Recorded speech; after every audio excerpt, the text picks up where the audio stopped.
suamiku meminta cerai. Pada hari sidang di pengadilan, putriku yang berusia 7 tahun bertanya kepada hakim, "Bapak Hakim, bolehkah saya menunjukkan sebuah rahasia yang tidak diketahui oleh ibu saya?" Hakim itu mengangguk. Saat video mulai diputar, seluruh ruang sidang menahan napas.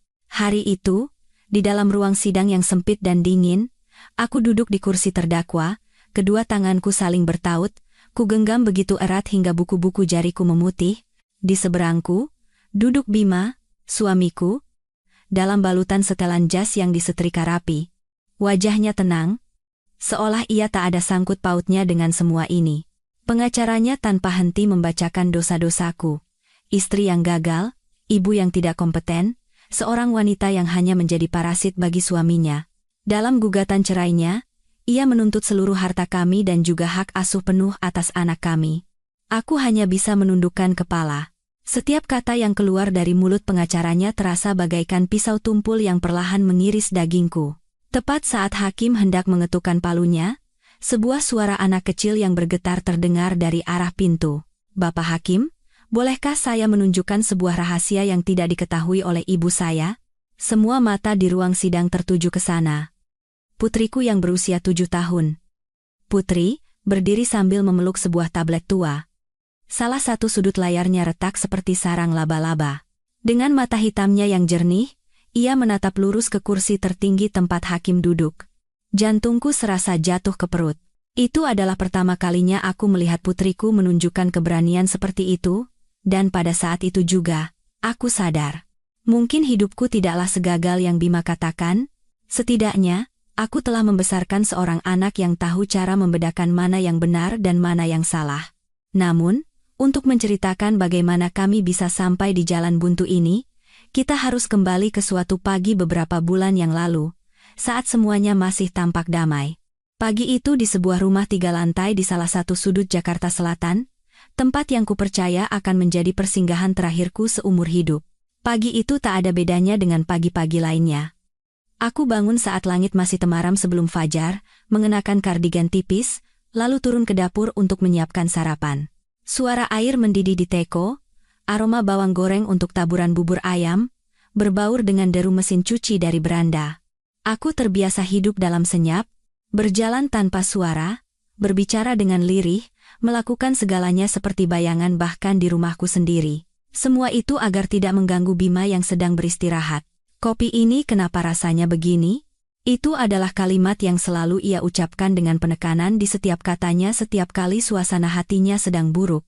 Sebelum pukul 7 pagi, suara langkah kakinya sudah terdengar menuruni tangga.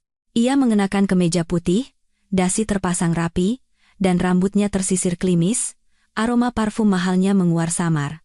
Begitu duduk di meja makan, ia langsung mengerutkan kening.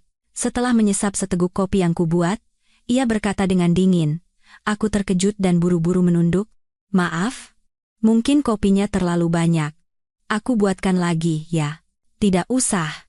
Ia mendorong cangkir kopi itu menjauh, seolah sedang menyingkirkan keberadaanku juga. Sudah sangat lama sarapan kami berlangsung tanpa percakapan. Tatapan hangat dan senyuman juga sudah lama sirna. Aku masih ingat kata-katanya di masa-masa awal pernikahan kami, saat ia duduk di meja makan ini sambil menggenggam tanganku. "Dewi, kamu di rumah saja. Istirahat. Biar aku yang cari nafkah." Saat itu, dengan naifnya aku percaya bahwa kata-kata itu adalah janji kebahagiaan. Baru belakangan aku sadar, itu tak ubahnya sebuah vonis agar aku melepaskan karierku, penghasilanku, dan diriku sendiri. "Putri belum bangun?" tanyanya, matanya masih terpaku pada ponsel pintarnya. "Sudah, lagi mandi. Hari ini, bisakah kamu yang antar Putri ke sekolah?" Dengan enggan, ia hanya bergumam. Beberapa saat kemudian, Putri berlari menuruni tangga dengan tas punggung di bahunya, rambut dikuncir 2, dan mengenakan seragam SD yang rapi. Ia memeluk leherku dan berceloteh, "Ibu, aku berangkat, ya? Hari ini di pelajaran seni, aku mau gambar rumah kita yang paling cantik." Aku tersenyum sambil mengelus rambutnya yang lembut. "Rumah kita kan selalu cantik. Soalnya ada Putri di sini." Baru setelah mendengar suara putriku, Bima mengangkat kepala dan memaksakan seulas senyum ramah. "Sini, sayang. Cepat sarapan, nanti berangkat sama ayah. Aku berdiri di samping, memandangi ayah dan anak itu. Sepotong hatiku terasa hangat, namun di saat yang sama juga perih. Ia seolah hanya bisa bersikap ramah ketika ada anak kami. Di matanya, aku sudah lama tak ada bedanya dengan kursi atau meja makan di rumah ini. Setelah mereka berdua pergi, rumah yang luas ini tiba-tiba terasa begitu kosong dan asing. Aku membereskan meja, mencuci piring, memasukkan pakaian ke mesin cuci, mengepel lantai, dan menyirami tanaman. Aku melakukan semuanya seperti mesin, sambil memendam satu harapan kecil. Harapan bahwa jika rumah ini cukup bersih, jika masakanku cukup lezat, dan jika aku cukup baik dan pendiam, suatu saat nanti ia akan kembali seperti dulu. Siang itu, aku menyetir mobil untuk menjemput Putri di sekolah. Begitu masuk ke mobil, ia langsung berceloteh dengan gembira. "Ibu, tadi aku gambar ibu jadi ibu tercantik di kelas, terus dapat 3 bintang dari Bu Guru." Aku tertawa. Ibu tercantik di kelas dalam gambaran anakku, seperti apa rupanya? Seorang wanita dengan rambut yang diikat seadanya, tangan yang selalu berbau sabun cuci piring, dan pakaian yang selalu berupa daster longgar. Siapa yang akan menyebutku cantik? Tapi di mata anakku, ibunya adalah yang terbaik. Memikirkan itu saja sudah membuat tenggorokanku tercekat. Saat tiba di gerbang rumah, dan sedang mencari kunci, seorang kurir menghentikan motornya di depan rumah kami dan berseru, "Dengan Ibu Dewi Lestari?" Ada surat tercatat. Aku heran. Aku tidak sedang memesan apapun, dan kerabat jauh juga tidak mungkin mengirim surat. Saat menerima amplop coklat tebal itu, aku merasakan firasat buruk. Di sudut kiri atas amplop, tercetak nama sebuah firma hukum di kawasan SCBD Jakarta. Pasti salah alamat, gumamku pada diri sendiri. Sambil berusaha tersenyum ceria, aku berkata pada Putri, "Sayang, naik ke kamar ganti baju." "Ya, nanti ibu panaskan sup buat Putri." Putri berlari kecil ke lantai 2.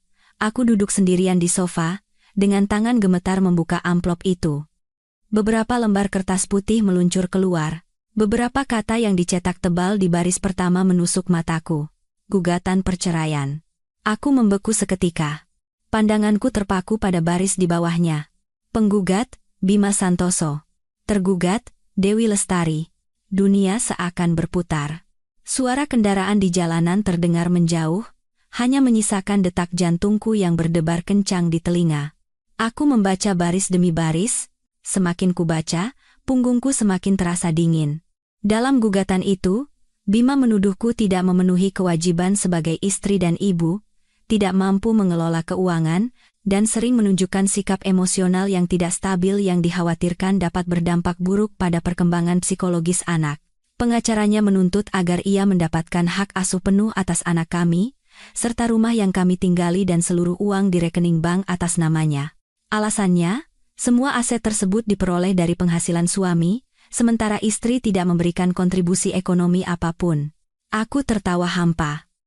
Tenggorokanku terasa kering dan sakit. Selama 10 tahun terakhir, memasak, mencuci, merawat anak saat sakit, begadang saat ia pulang mabuk semua waktu itu, di matanya, bernilai 0.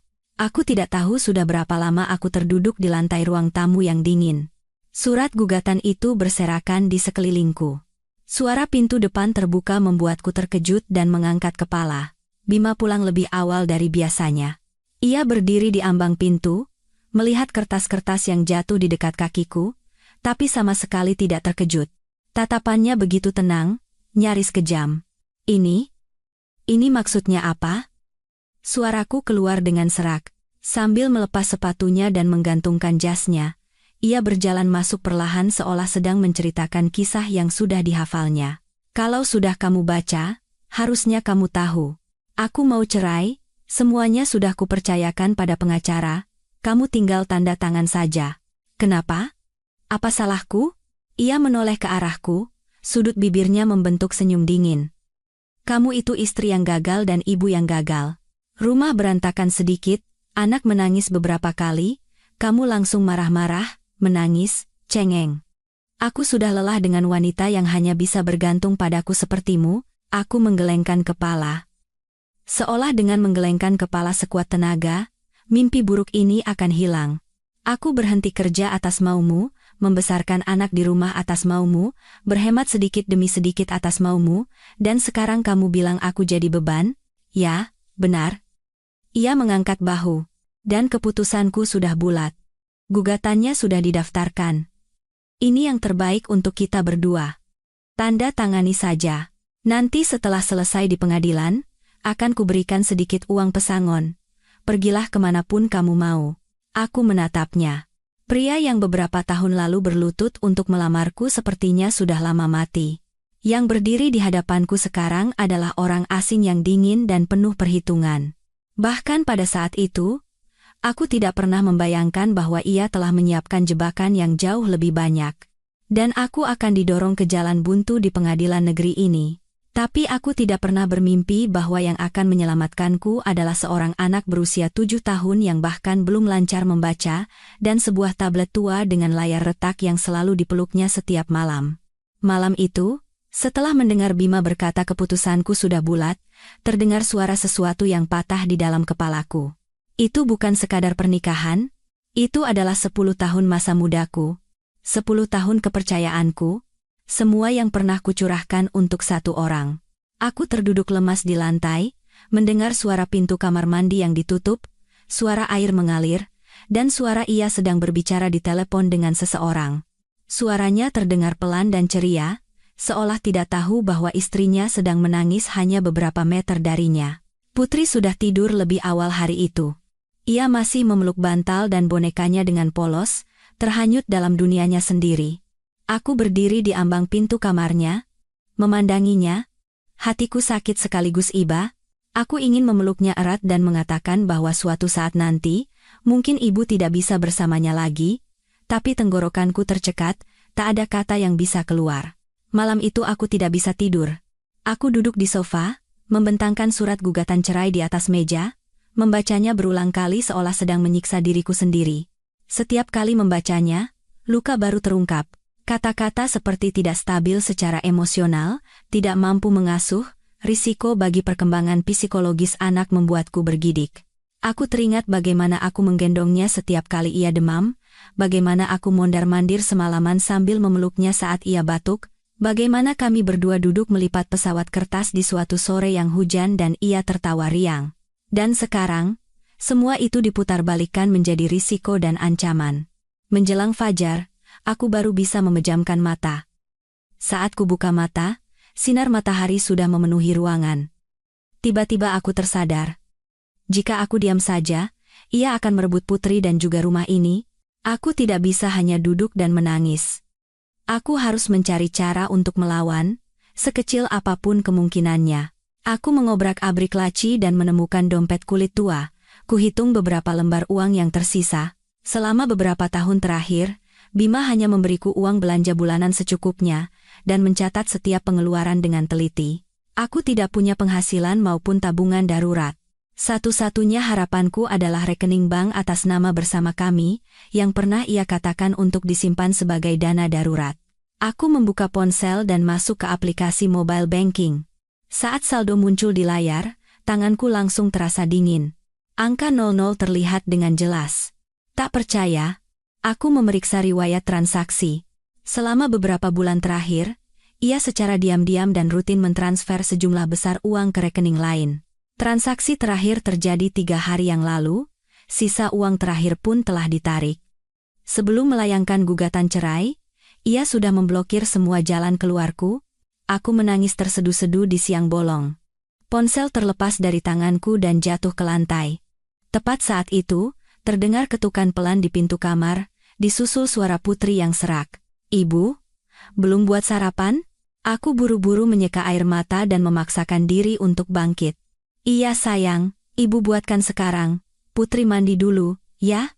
Aku menyembunyikan surat gugatan itu jauh di dalam laci dan berpura-pura tidak terjadi apa-apa. Di meja makan, Bima masih duduk dengan tenang sambil membaca berita di ponselnya. Saat aku meletakkan semangkuk bubur hangat di hadapannya, ia bahkan tidak menatapku dan bertanya dengan dingin, "Kalau ada waktu hari ini, temui saja pengacaramu. Aku tidak mau masalah ini berlarut-larut, lebih cepat lebih baik." Aku merasakan tanganku yang memegang sendok berkeringat. Aku tidak punya uang untuk menyewa pengacara. Ia tersenyum sinis. Kalau begitu lebih bagus. Tidak rumit. Kamu tinggal tanda tangan surat kesepakatan yang sudah disiapkan pihak kami. Tidak perlu buang-buang waktu sampai ke pengadilan. Kan? Mengingat hubungan kita selama ini, aku akan memberimu sedikit kompensasi. Caranya menekankan kata hubungan membuatku merinding. Putri yang duduk di samping kami menatap ayah dan ibunya bergantian dengan tatapan cemas. Aku berusaha tersenyum padanya, tapi anak berusia 7 tahun tidak mungkin tidak merasakan udara berat yang memenuhi rumah. Hari itu, setelah ayah dan anak itu pergi, aku memberanikan diri menelepon Rina, seorang teman lama. Sebelum menikah, kami bekerja bersama di sebuah perusahaan kecil. Setelah aku berhenti bekerja, Rina melanjutkan studinya, dan sekarang bekerja sebagai staf di sebuah lembaga bantuan hukum. Setelah aku menjelaskan situasinya secara singkat, Rina terdiam sejenak, lalu berkata dengan suara prihatin, "Dewi, ini bukan masalah sederhana, tapi kita tidak bisa membiarkan dia mengusirmu tanpa apa-apa.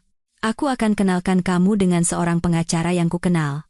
Beliau sering menangani kasus-kasus perempuan yang kurang beruntung, dan biaya jasanya bisa lebih fleksibel. Kamu bisa datang hari ini." Aku segera melirik jam. Sudah hampir pukul 10 pagi. Jantungku berdebar kencang. Iya, aku akan datang. Kantor pengacara yang direkomendasikan Rina berada di sebuah ruko tua. Aku berdiri di bawah papan nama kantor hukum Iwan. Rekan yang sudah pudar, diliputi rasa cemas dan takut. Terbayang di kepalaku gambaran perempuan-perempuan berpenampilan lusuh menggendong anak sambil menangis di depan gerbang pengadilan. Aku tidak pernah menyangka suatu saat nanti aku akan bernasib sama, mencari seseorang yang bisa menyelamatkanku dari suamiku sendiri. Pak Iwan, sang pengacara, adalah seorang pria berusia sekitar 50-an, bertubuh tegap dengan mata yang kecil namun tajam.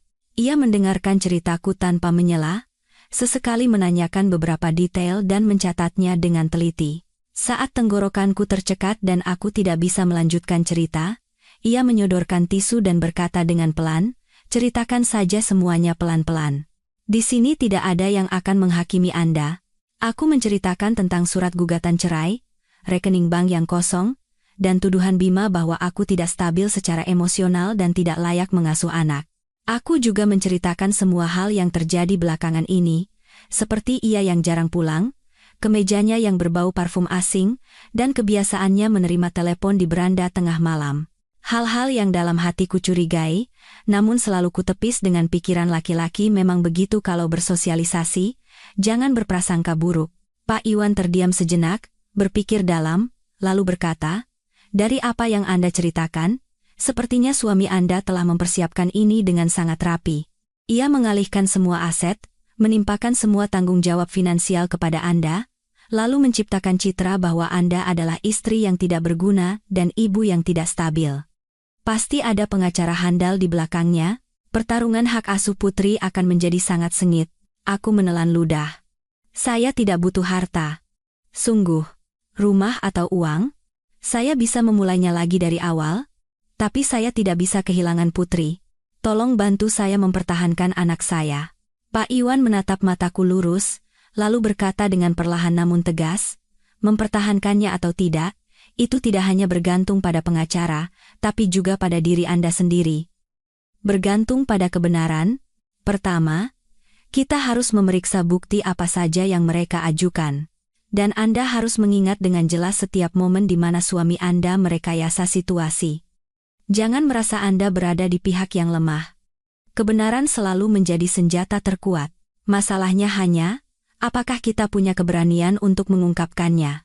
Aku mengangguk, tapi hatiku masih kalut. Aku punya keberanian, tapi tidak punya bukti. Rekening kosong, foto rumah berantakan saat aku terbaring sakit, tagihan kartu kredit atas namaku, dan prasangka masyarakat yang berpikir apa sih yang diketahui perempuan rumahan, emosional dan lemah. Semuanya merugikanku. Malam itu saat aku pulang, pemandangan di ruang tengah membuat jantungku seakan berhenti berdetak. Bima duduk di tengah ruangan, di tangannya ada sebuah tablet baru yang berkilauan. Putri duduk di samping ayahnya dengan mata berbinar. "Terima kasih, Ayah. Mainan ini bagus sekali." Ia mengelus kepala anaknya. Ini bukan mainan. Ini hadiah dari ayah untuk anak yang baik. Nanti kalau Putri tinggal sama ayah akan belikan yang lebih bagus lagi. Ayah sudah pasang beberapa game dan program belajar bahasa Inggris juga. Aku berdiri di ambang pintu, merasakan hawa dingin menjalari punggungku. Kalimat nanti kalau Putri tinggal sama ayah terdengar seperti ancaman di telingaku. Ia menatapku, sedikit mengangkat sudut bibirnya. Suaranya terdengar datar. Benar? Kan? Akulah orang yang bisa menjamin masa depan anak. Sementara kamu hanya bisa berputar-putar di dapur. Pikirkan baik-baik. Malam itu setelah Putri tidur, aku masuk ke kamarnya untuk menyelimutinya. Lampu tidur berwarna kuning pucat, menerangi wajahnya yang bulat. Begitu damai hingga membuat hatiku perih. Saat membungkuk, aku tak sengaja melihat ada yang mengganjal di bawah bantalnya. Perlahan kuangkat, dan betapa terkejutnya aku menemukan tablet tua dengan layar retak yang kukira sudah dibuang setelah ia mendapatkan yang baru. Putri memeluknya erat seolah itu adalah benda rahasia. Aku tidak ingin membangunkannya, jadi aku hanya mengelus tangannya lembut. Sebuah pikiran samar melintas di benakku. Kenapa ia tetap memilih yang lama ini, padahal yang baru lebih bagus dan lebih cepat, tapi rasa lelah segera menyerangku. Aku menghela napas dan mendorong kembali tablet itu ke bawah bantalnya. Saat itu aku tidak tahu bahwa di dalam tablet tua dengan layar retak yang kuanggap rongsokan itu, tersimpan sebuah video yang diam-diam direkam oleh Putri. Sebuah video yang akan membalikkan seluruh jalannya persidangan dan mengungkap wajah asli Bima serta wanita yang bersembunyi di belakangnya. Dan akhirnya, pada hari persidangan, putri kecilku itu akan berkata di hadapan hakim, "Bapak Hakim, bolehkah saya menunjukkan sebuah rahasia yang tidak diketahui oleh ibu saya?" Dan membuat seluruh ruang sidang terdiam. Beberapa hari berikutnya terasa seperti berjalan dalam kabut. Meskipun tinggal di rumah sendiri, aku selalu merasa seperti berjalan di atas lapisan es tipis. Salah satu langkah saja, aku bisa jatuh ke jurang. Bima masih bersikap seolah tidak terjadi apa-apa, pergi pagi dan pulang malam, sesekali membelikan barang-barang baru untuk Putri. Anakku senang, tapi juga bingung. Melihatnya, hatiku teriris. Aku tahu ia sedang perlahan-lahan menarik anak kami ke pihaknya dengan uang, hadiah, dan kata-kata manis yang disengaja. Setiap hari, selagi Putri di sekolah, aku pergi ke kantor Pak Iwan untuk melengkapi kesaksian dan memeriksa setiap detail dari gugatan pihak Bima. Semakin ku baca, semakin aku merinding. Mereka telah membentuk citra diriku sebagai wanita yang labil, mudah marah, dan tidak bisa mengendalikan emosi. Seorang ibu yang jorok dan tidak bertanggung jawab. Foto dapur yang berantakan saat aku terbaring sakit karena demam tinggi pun diajukan sebagai bukti. Pak Iwan menunjuk satu persatu dokumen itu dan berkata, "Semua ini adalah klaim sepihak. Jika kita tidak bisa membantahnya dengan baik, posisi Anda akan sangat sulit." Pengadilan biasanya cenderung memprioritaskan pihak yang memiliki penghasilan stabil dan citra yang aman. Di persidangan nanti, Anda harus menjaga ketenangan semaksimal mungkin. Mendengar itu, dadaku berdebar kencang. Membayangkan berdiri di kursi terdakwa dan berhadapan dengan Bima saja sudah membuatku sesak napas. Aku takut tidak bisa menahan emosi dan menangis, takut mereka akan memanfaatkan kelemahanku untuk menimpakan kesalahan padaku. Setiap malam aku tidak bisa tidur nyenyak. Aku menoleh ke arah Putri yang tidur pulas di sampingku dan berpikir, bagaimana jika aku benar-benar kalah? Bagaimana jika suatu saat nanti aku hanya bisa bertemu anakku di akhir pekan, atau bahkan harus menyaksikan ia tumbuh di rumah ayahnya yang telah menipu keluarganya? Ketakutan itu begitu berat hingga aku harus menggigit lenganku beberapa kali agar tetap waras. Suatu malam, Bima pulang sangat larut, pakaiannya lagi-lagi tercium samar aroma parfum asing. Aku sedang mencuci piring di dapur, mendengar suara pintu terbuka tapi tidak menoleh. "Mau makan sesuatu?" "Nasi kuangatkan?" "Tidak perlu," jawabnya dingin. Ia melewatiku seolah aku adalah udara. Beberapa saat kemudian, terdengar suaranya sedang menelepon di beranda. Suara yang pelan dan ramah, yang sudah sangat lama tidak ia tunjukkan padaku. Jantungku terasa sesak. Aku tidak ingin menguping, tapi beberapa patah kata yang sampai ke telingaku sudah cukup untuk mengguncang hatiku. "Iya, aku tahu. Tinggal selesaikan urusan ini saja, semuanya berjalan lancar." Aku berdiri di dapur dengan tangan gemetar. Aku tahu persis urusan apa yang ia maksud. Selama pernikahan kami, ia tidak hanya mempersiapkan perceraian, tapi juga jalan keluar untuk dirinya sendiri. Malam itu, Putri datang ke kamarku sambil membawa bantalnya. Ia naik ke tempat tidur, berbaring menghadapku, dan bertanya dengan hati-hati, "Ibu, nanti ibu masih akan tinggal sama aku, kan?" Aku terkejut, jantungku serasa berhenti berdetak. "Kenapa tanya begitu, sayang?" Anakku ragu-ragu. "Ayah bilang, kalau tinggal sama ayah, nanti kita bisa jalan-jalan dan dibelikan banyak barang bagus. Tapi aku tidak tahu apa ibu juga ikut." Rasanya seperti ada yang meremas jantungku. Aku menahan air mata sekuat tenaga sambil mengelus punggungnya. Dimanapun Putri berada, ibu akan ada di sana. Ibu tidak akan meninggalkan Putri. Putri terdiam sejenak, lalu berbisik, "Tapi ayah bilang, ibu sering sedih dan menangis. Jadi kalau aku tinggal sama ayah, ibu tidak akan terlalu capek." Aku memejamkan mata erat-erat. Ia telah mengatakan hal seperti itu pada anakku. Secara tidak langsung, ia menanamkan pemikiran di benak Putri bahwa meninggalkan ibu adalah demi kebaikan sang ibu. Bagaimana anak berusia 7 tahun bisa membedakan mana yang benar dan mana yang bujukan licik? Aku memeluknya lebih erat. Ibu sedih karena takut kehilangan Putri. Tapi selama Putri ada di samping ibu tidak akan sedih lagi. Putri hanya mengangguk pelan tanpa menjawab. Mungkin hatinya juga serumit benang kusut. Pada hari surat panggilan dari pengadilan datang, tanganku yang memegang surat itu terasa sedingin es. Waktu untuk menghadapinya sudah dekat. Pak Iwan berpesan padaku berulang kali. "Makanlah dengan baik, jangan terlihat terlalu kuyu. Di pengadilan, jangan pernah berteriak atau menangis. Jawab saja inti pertanyaannya." Tapi saat pulang dan melihat Bima dengan santainya menonton TV, seolah hari persidangan hanyalah hari pertemuan orang tua murid biasa, aku tidak bisa menahan amarah. Untuk pertama kalinya dalam beberapa tahun, aku bertanya langsung padanya. "Apa kamu benar-benar harus merebut Putri dariku?" Ia menoleh padaku. Tatapannya sedingin es. "Bukan merebut, tapi mengambil kembali. Kamu tidak pantas mengasuh anak. Setelah mengambil semua uangku, mengambil rumah, sekarang kamu bilang aku tidak pantas?" Aku tertawa hampa bercampur air mata. Ia tidak menjawab. Ia bangkit dan merapikan kerah kemejanya. Biar pengadilan yang memutuskan. Bicara pun tidak ada gunanya. Malam itu, aku masuk lagi ke kamar Putri. Ia sudah tertidur, masih memeluk bantalnya. Di bawah bantal, terlihat sudut tablet tua dengan layar retak itu. Aku memandanginya cukup lama. Perasaan aneh dan samar melintas di hatiku. Tablet itu adalah barang bekas murah yang kubelikan untuknya belajar menggambar dan membaca. Setelah Bima membelikan yang baru, kukira ia sudah membuangnya, ternyata tidak. Setiap malam, ia menyembunyikannya di bawah bantal. Aku mengulurkan tangan dan menyentuh tablet itu dengan ringan. Tepat saat itu, Putri menggeliat, sedikit membuka matanya dan berbisik, "Ibu, ini punyaku. Jangan diambil." Aku terkejut. "Ibu takut kamu terluka kalau jatuh dan pecah." Putri memeluk tablet itu lebih erat dan berkata dengan suara kecil, "Aku simpan baik-baik, jangan tanya, ya." Jarang sekali anak berusia 7 tahun berkata jangan tanya. Kukira ia takut aku akan memarahinya karena menyimpan barang lama, jadi aku tidak bertanya lebih jauh. Aku kembali menyelimutinya dan keluar dari kamar dengan perasaan berat dan gamang.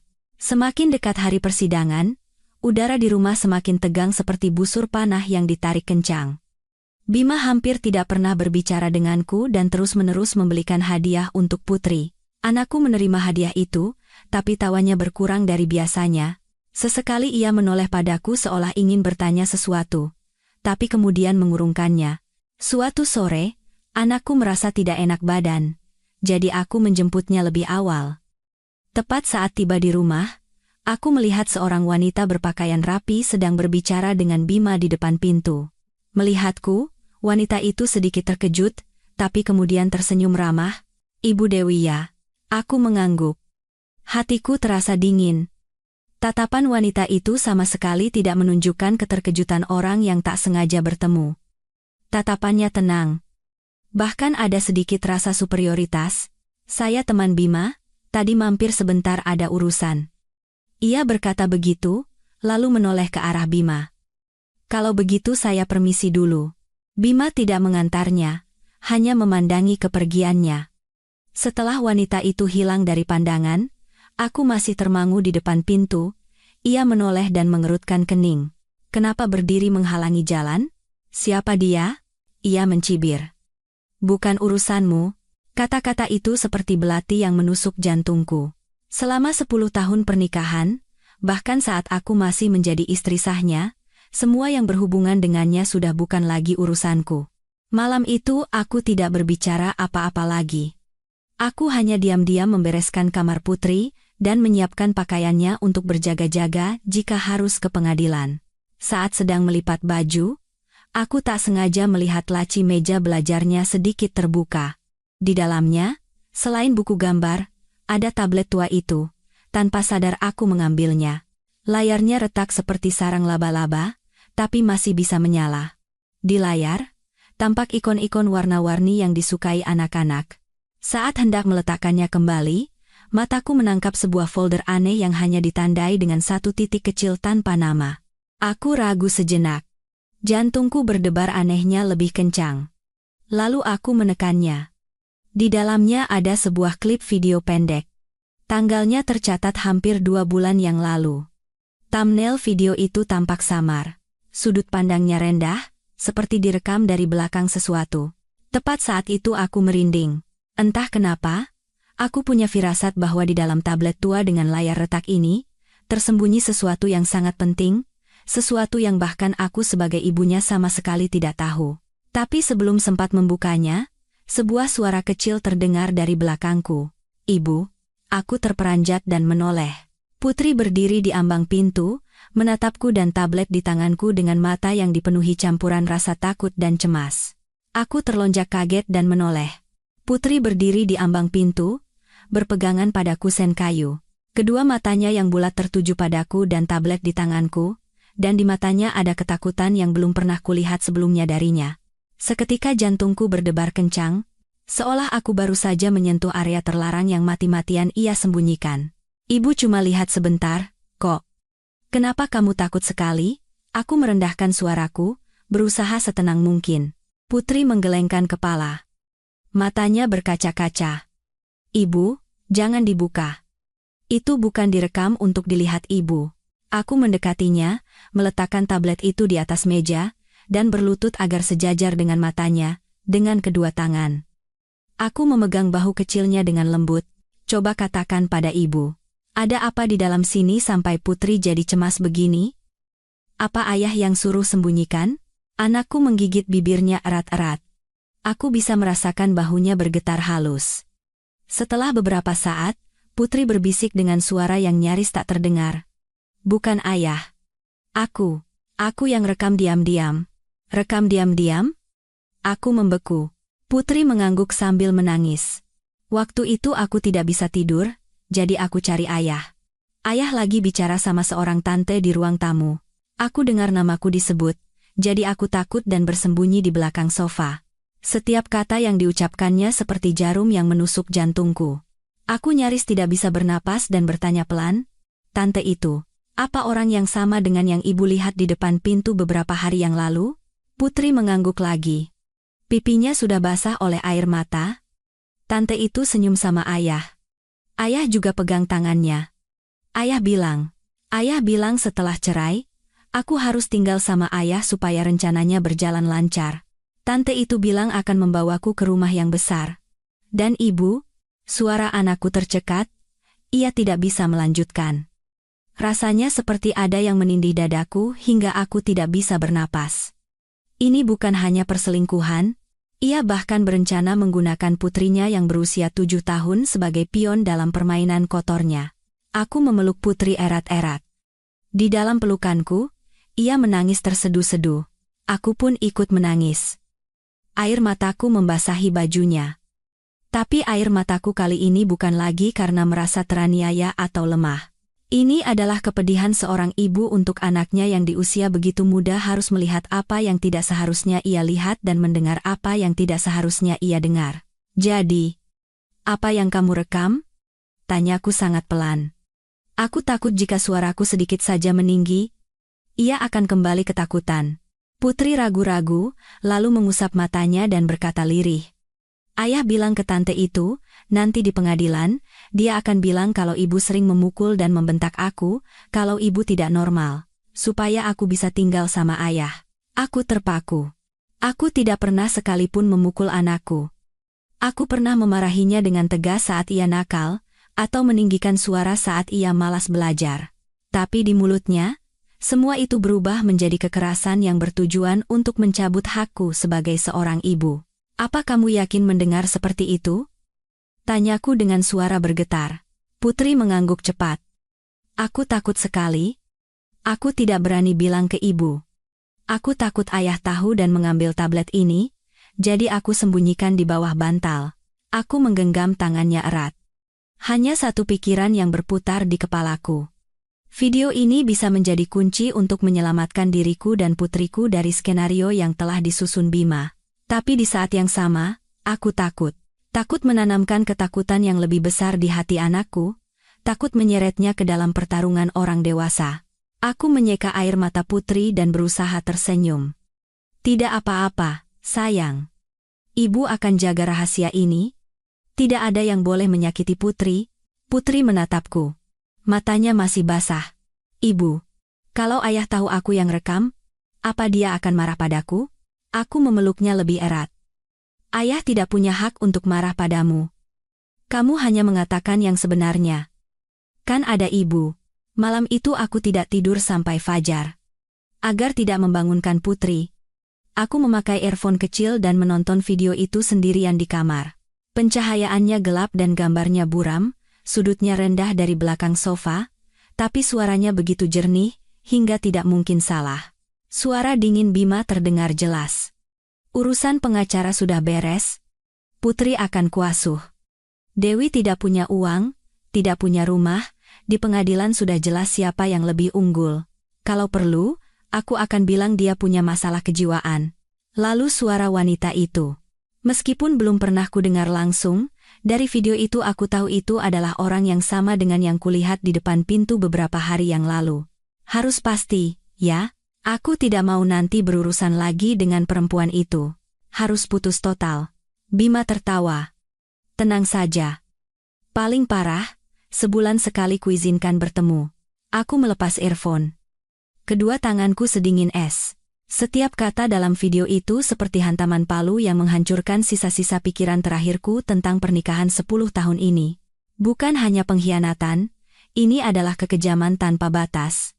Keesokan paginya, aku membawa tablet itu ke kantor Pak Iwan. Ia menonton video itu dengan sangat hati-hati berulang kali. Setelah video selesai, ia mengangkat kepala dan menatapku. Di matanya, untuk pertama kalinya, ada keyakinan. Anda sangat beruntung bisa mendapatkan video ini. Ini bukan sekadar bukti perselingkuhan suami Anda. Yang lebih penting, ini adalah bukti konspirasi untuk merebut hak asuh anak dengan membuat keterangan palsu. Video ini, jika diungkapkan pada saat yang tepat, bisa membalikan keadaan sepenuhnya.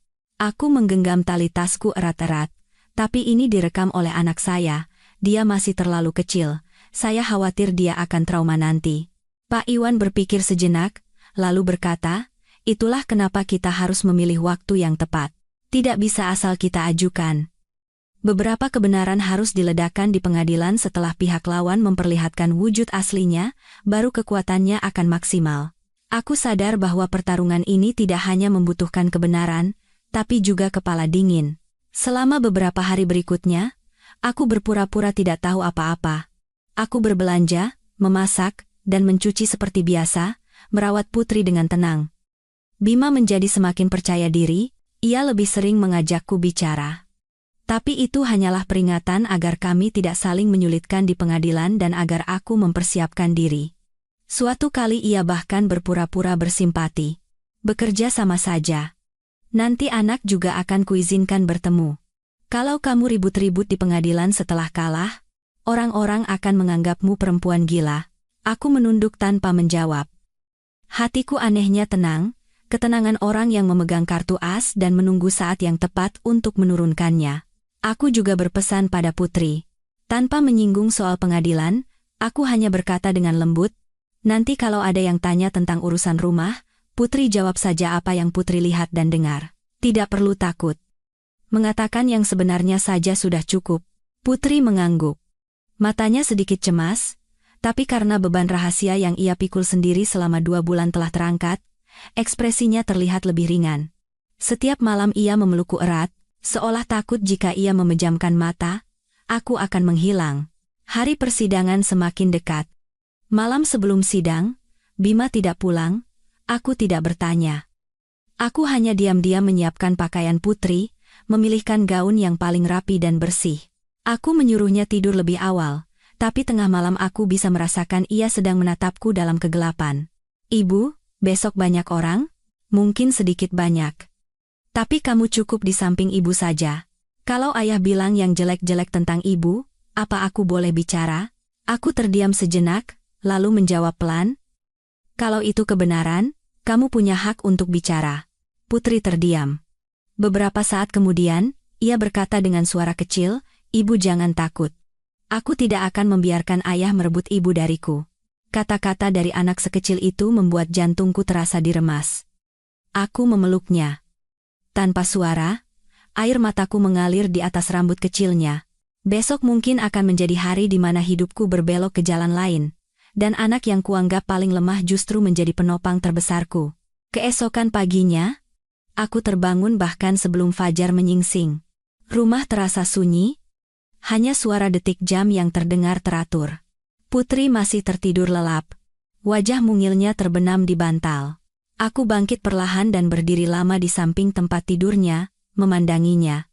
Untuk pertama kalinya selama ini, bukan ketakutan yang samar yang datang, melainkan kekhawatiran yang konkret.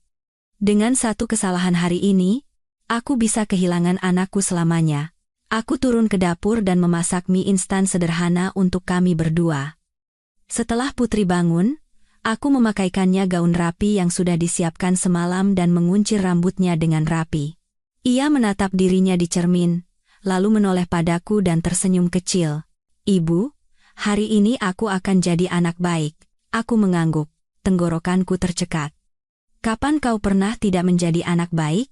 Bima tidak pulang semalam dan baru muncul hampir pukul 8 pagi. Setelan jasnya rapi, sepatunya mengkilap, dan wajahnya tenang seolah tidak terjadi apa-apa. Ia menatap aku dan Putri dengan acuh tak acuh dan berkata, ayo berangkat. Nanti telat sidang. Aku tidak menjawab, hanya menggandeng tangan Putri dan mengikutinya. Mobil melaju dalam keheningan meninggalkan rumah yang pernah kuanggap sebagai tempat berlindung selamanya. Jalanan yang familiar terasa begitu asing. Putri duduk di kursi belakang, kedua tangan mungilnya tergenggam erat. Saat aku menoleh, matanya yang cemas berusaha disembunyikan. Aku mengulurkan tangan ke belakang, dan ia menggenggam tanganku erat. Di depan pengadilan, suasana terasa ramai namun hikmat, berbeda dengan jalanan yang bising di luar. Bima berjalan cepat menuju pintu utama seolah ini adalah wilayah kekuasaannya. Aku dan Putri mengikutinya dari belakang. Di depan tangga, aku melihat Pak Iwan. Ia mengangguk pelan padaku. Tatapannya yang tenang, gestur kecil itu, cukup untuk sedikit menenangkan hatiku yang bergejolak. Di dalam ruang sidang, kursi-kursi kayu berjejer, diterangi lampu putih yang dingin. Aku duduk di kursi terdakwa, Putri di sampingku. Kakinya tidak sampai ke lantai, jadi ia mengayunkannya pelan seperti kebiasaannya. Bima duduk di seberang, berdampingan dengan pengacaranya. Baru saat itu aku sadar, ia tidak pernah sendirian. Wanita yang beberapa hari lalu kulihat juga duduk di kursi belakang. Dengan riasan tebal, ia menatapku tajam. Saat hakim masuk, semua orang berdiri. Aku bisa merasakan jantungku berdebar kencang di dalam dada. Sidang dimulai. Pengacara pihak penggugat memulai argumennya dengan lancar, seolah membacakan naskah yang sudah dihafal. Mereka berbicara tentang konflik yang berkepanjangan, ketidakstabilan mental istri, dan lingkungan hidup yang tidak terjamin untuk anak. Mereka mengajukan foto dapur yang berantakan, rekaman telepon saat aku menangis pada seorang teman di tengah malam, dan struk belanja dengan kartu kredit atas namaku sebagai bukti. Setiap bukti disimpulkan dengan satu kesimpulan. Aku adalah orang yang tidak bisa mengambil keputusan dan tidak mampu mengasuh anak. Aku duduk mendengarkan semua itu. Tanganku bergetar halus. Aku ingin membantah, ingin berdiri dan berteriak bahwa satu dapur yang berantakan tidak bisa mendefinisikan hidup seseorang, bahwa air mata bukanlah bukti ketidakwarasan, bahwa uang yang kupakai adalah untuk keluarga, untuk anak, untuk makan sehari-hari. Tapi Pak Iwan sudah berpesan untuk hanya menjawab jika ditanya. Aku menggigit bibirku erat dan menelan semua kata. Saat giliran Bima, ia berdiri. Suaranya tenang, dan tatapannya tampak sedih seolah ia terpaksa melakukan hal yang menyakitkan.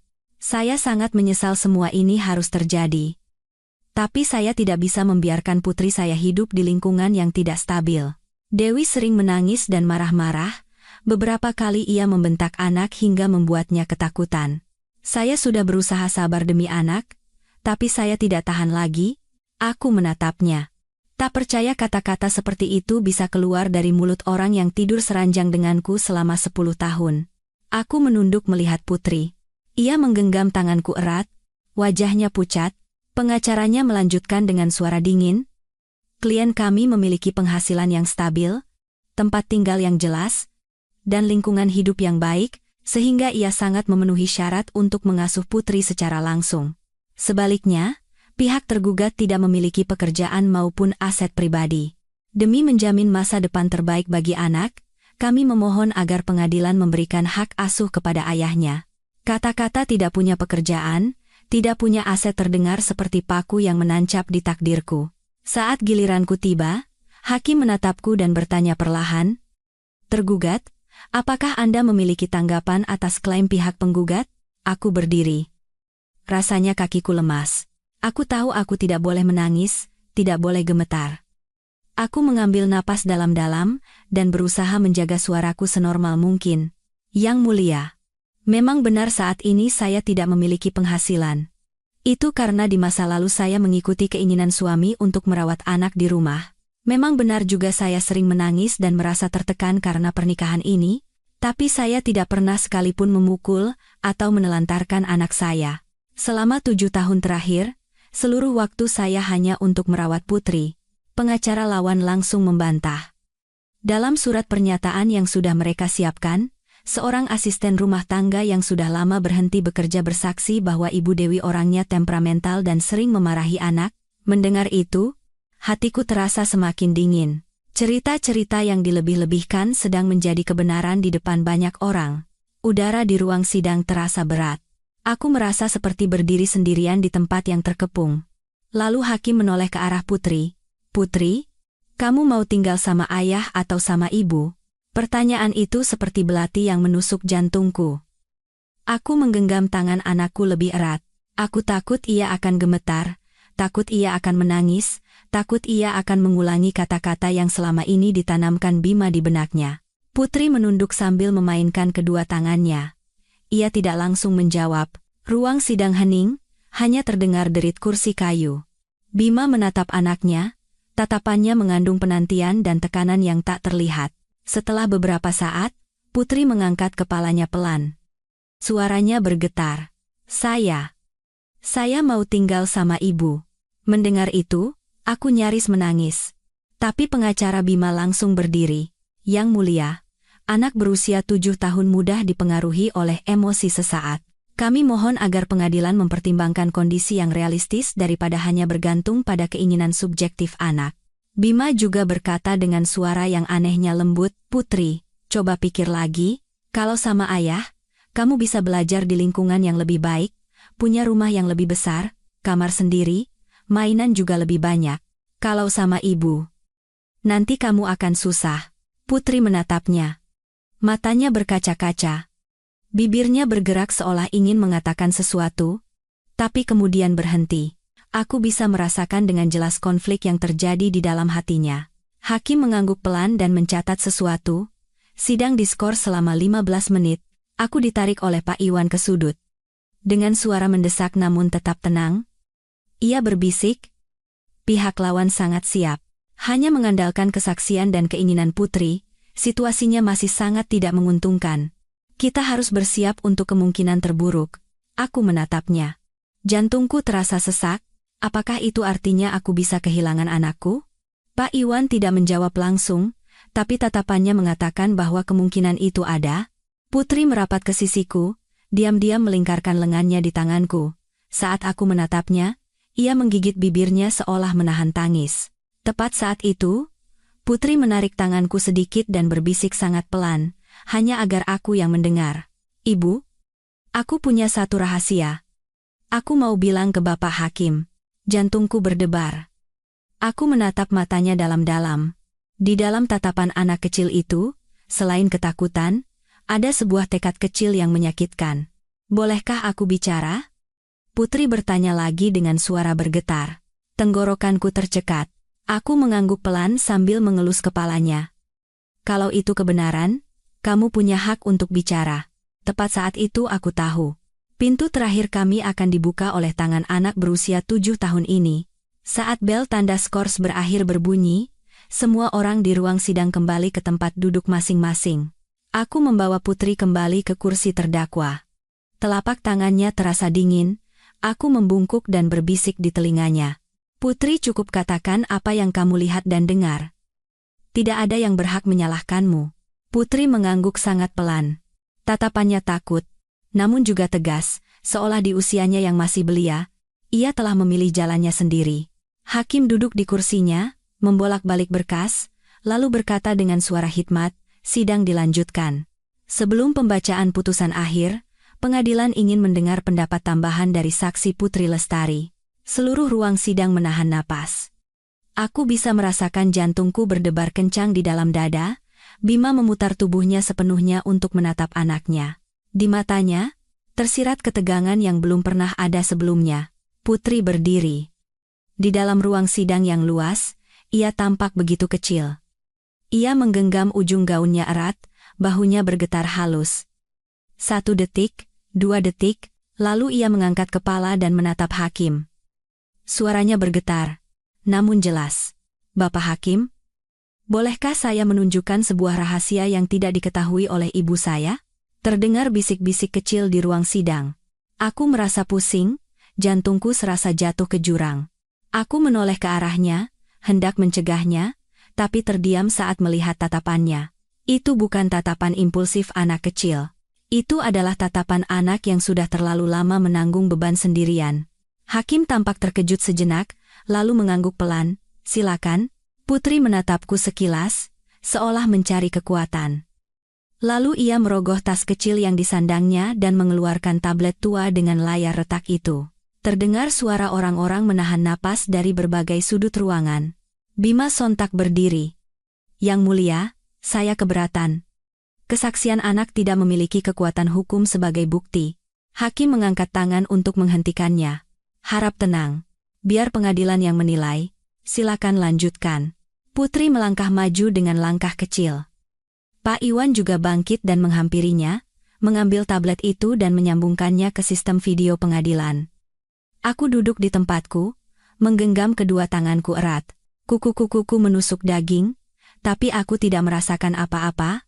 Layar besar di atas menyala. Gambar di video itu remang-remang dan sedikit berbintik. Sudutnya rendah, setinggi sofa di sudut ruang tamu. Lalu suara Bima terdengar, dingin dan jernih. Urusan pengacara sudah beres. Putri akan kuasuh. Dewi tidak punya uang, tidak punya rumah. Di pengadilan sudah jelas siapa yang lebih unggul. Kalau perlu, aku akan bilang dia punya masalah kejiwaan. Keheningan yang dingin menyebar di ruang sidang. Aku bisa mendengar napasku sendiri yang terengah-engah. Disusul suara tajam wanita itu. Harus pasti, ya. Aku tidak mau nanti berurusan lagi dengan perempuan itu, harus putus total. Beberapa saat kemudian, suara Bima terdengar diiringi tawa kecil. Tenang saja. Paling parah, sebulan sekali kuizinkan bertemu. Video berhenti di situ. Ruang sidang diliputi keheningan yang menyesakan. Aku menoleh ke arah Bima. Wajahnya pucat pasi, bibirnya terkatup rapat, di matanya terlukis keterkejutan yang belum pernah kulihat sebelumnya. Wanita yang duduk di belakangnya juga syok, wajahnya berubah warna. Hakim perlahan menatap ke arah kami. Suaranya jauh lebih tegas dari sebelumnya. Penggugat, bagaimana Anda menjelaskan isi video ini? Bima berdiri. Tangannya yang diletakkan di atas meja bergetar halus. Ia berusaha mengembalikan ketenangannya. Yang mulia, itu hanya percakapan pribadi yang diedit, tidak memiliki kekuatan hukum. Pak Iwan segera membantah dengan suara tegas. Yang mulia, video tersebut memiliki catatan tanggal dan waktu yang jelas, dan tidak ada jejak pengeditan. Isinya secara gamblang menunjukkan niat untuk merebut hak asuh dengan membuat keterangan palsu mengenai kondisi mental tergugat, sekaligus menjadi bukti adanya hubungan perselingkuhan penggugat. Hakim memerintahkan bagian teknis untuk segera memverifikasi keaslian video tersebut. Selama menunggu, ruang sidang masih diselimuti ketegangan. Putri kembali ke tempat duduknya dan menggenggam tanganku erat. Aku membungkuk dan berbisik di telinganya. Putri hebat sekali. Putri hanya menggeleng pelan tanpa berkata apa-apa. Seolah ia tidak mengharapkan pujian, hanya ingin semua ini cepat berakhir. Beberapa menit kemudian, hasil verifikasi diserahkan. Hakim mengangguk. Tatapannya menajam saat menatap Bima. Video telah dipastikan tidak dimanipulasi, dan isinya secara jelas menunjukkan niat menipu dalam sengketa hak asuh anak. Bima menunduk menatap meja, tidak bisa berkata apa-apa lagi. Kepercayaan diri dan arogansinya di awal tadi runtuh seketika. Pengacaranya berusaha menyelamatkan situasi dengan kembali mengungkit kondisi ekonomi, tapi sekarang kata-kata apapun terdengar canggung dan kehilangan kekuatan. Karena yang dipertanyakan di pengadilan bukanlah uang atau rumah, melainkan kelayakannya sebagai seorang ayah. Hakim menoleh padaku. Tergugat? Apakah ada yang ingin Anda sampaikan? Aku berdiri. Kali ini, untuk pertama kalinya, aku tidak gemetar. Suaraku masih serak, tapi aku bisa menopang diriku sendiri. Yang mulia, saya tidak punya uang maupun rumah atas nama saya. Tapi saya tidak pernah merencanakan konspirasi untuk merebut hak suami saya sebagai seorang ayah. Saya juga tidak pernah berniat membuat anak saya memilih antara ayah dan ibunya. Video itu bukan hanya bukti penipuan, tapi juga menunjukkan betapa banyak hal di luar usianya yang harus ditanggung oleh anak saya. Aku menoleh ke arah Putri. Ia menunduk, bahu kecilnya bergetar halus. Air mataku mengalir, tapi aku menggigit bibirku erat agar tidak menangis terseduh-seduh. Saya hanya memohon satu hal kepada pengadilan. Tolong prioritaskan kepentingan sejati anak di atas angka dan dokumen. Hakim terdiam sejenak, lalu mengumumkan bahwa sidang akan dihentikan sementara untuk musyawarah. Saat orang-orang mulai keluar dari ruang sidang, aku hampir terduduk lemas di kursi. Putri memelukku, membenamkan wajahnya di dadaku dan menangis terseduh-seduh. Aku pun memeluknya dan menumpahkan air mata yang kutahan. Emosi yang terpendam selama berbulan-bulan akhirnya meledak. Pak Iwan mendekat dan meletakkan tangannya dengan lembut di bahuku. Tenanglah. Sekarang keadaan sudah berbalik ke pihak kita. Aku tidak bisa sepenuhnya percaya, tapi seberkas cahaya harapan mulai terlihat di hatiku. Bukan untukku, tapi untuk Putri. Di salah satu sudut koridor, Bima bersandar di dinding dengan wajah pucat. Wanita tadi sudah tidak ada lagi di sampingnya. Aku menatapnya sekali lagi. Pria yang pernah menjadi duniaku itu kini hanya berdiri dengan punggung yang tampak rapuh di bawah cahaya lampu koridor yang dingin. Untuk pertama kalinya dalam beberapa hari terakhir, aku tidak lagi takut padanya. Hanya ada kesedihan yang hening, seperti melihat sebuah mimpi lama yang telah hancur. Aku membungkuk dan mengelus kepala Putri. Capek? Ya? Putri menggelengkan kepala. Matanya masih merah, tapi ekspresinya terlihat lebih ringan. Aku cuma mau pulang. Aku tahu. Bagaimanapun hasilnya, anak ini telah tumbuh jauh lebih dewasa hanya dalam satu hari. Sidang akan berlanjut. Putusan akhir belum keluar, tapi aku punya firasat. Sejak video itu diputar, takdirku dan Putri telah mulai berjalan ke arah yang berbeda. Pintu ruang musyawarah tertutup, memisahkan aku dan Putri dari tatapan tajam dan bisik-bisik menghakimi di luar koridor. Aku memeluk anakku, duduk di kursi kayu dingin yang bersandar di dinding. Hawa dingin dinding yang menembus pakaian tipisku tidak sedingin hawa di hatiku.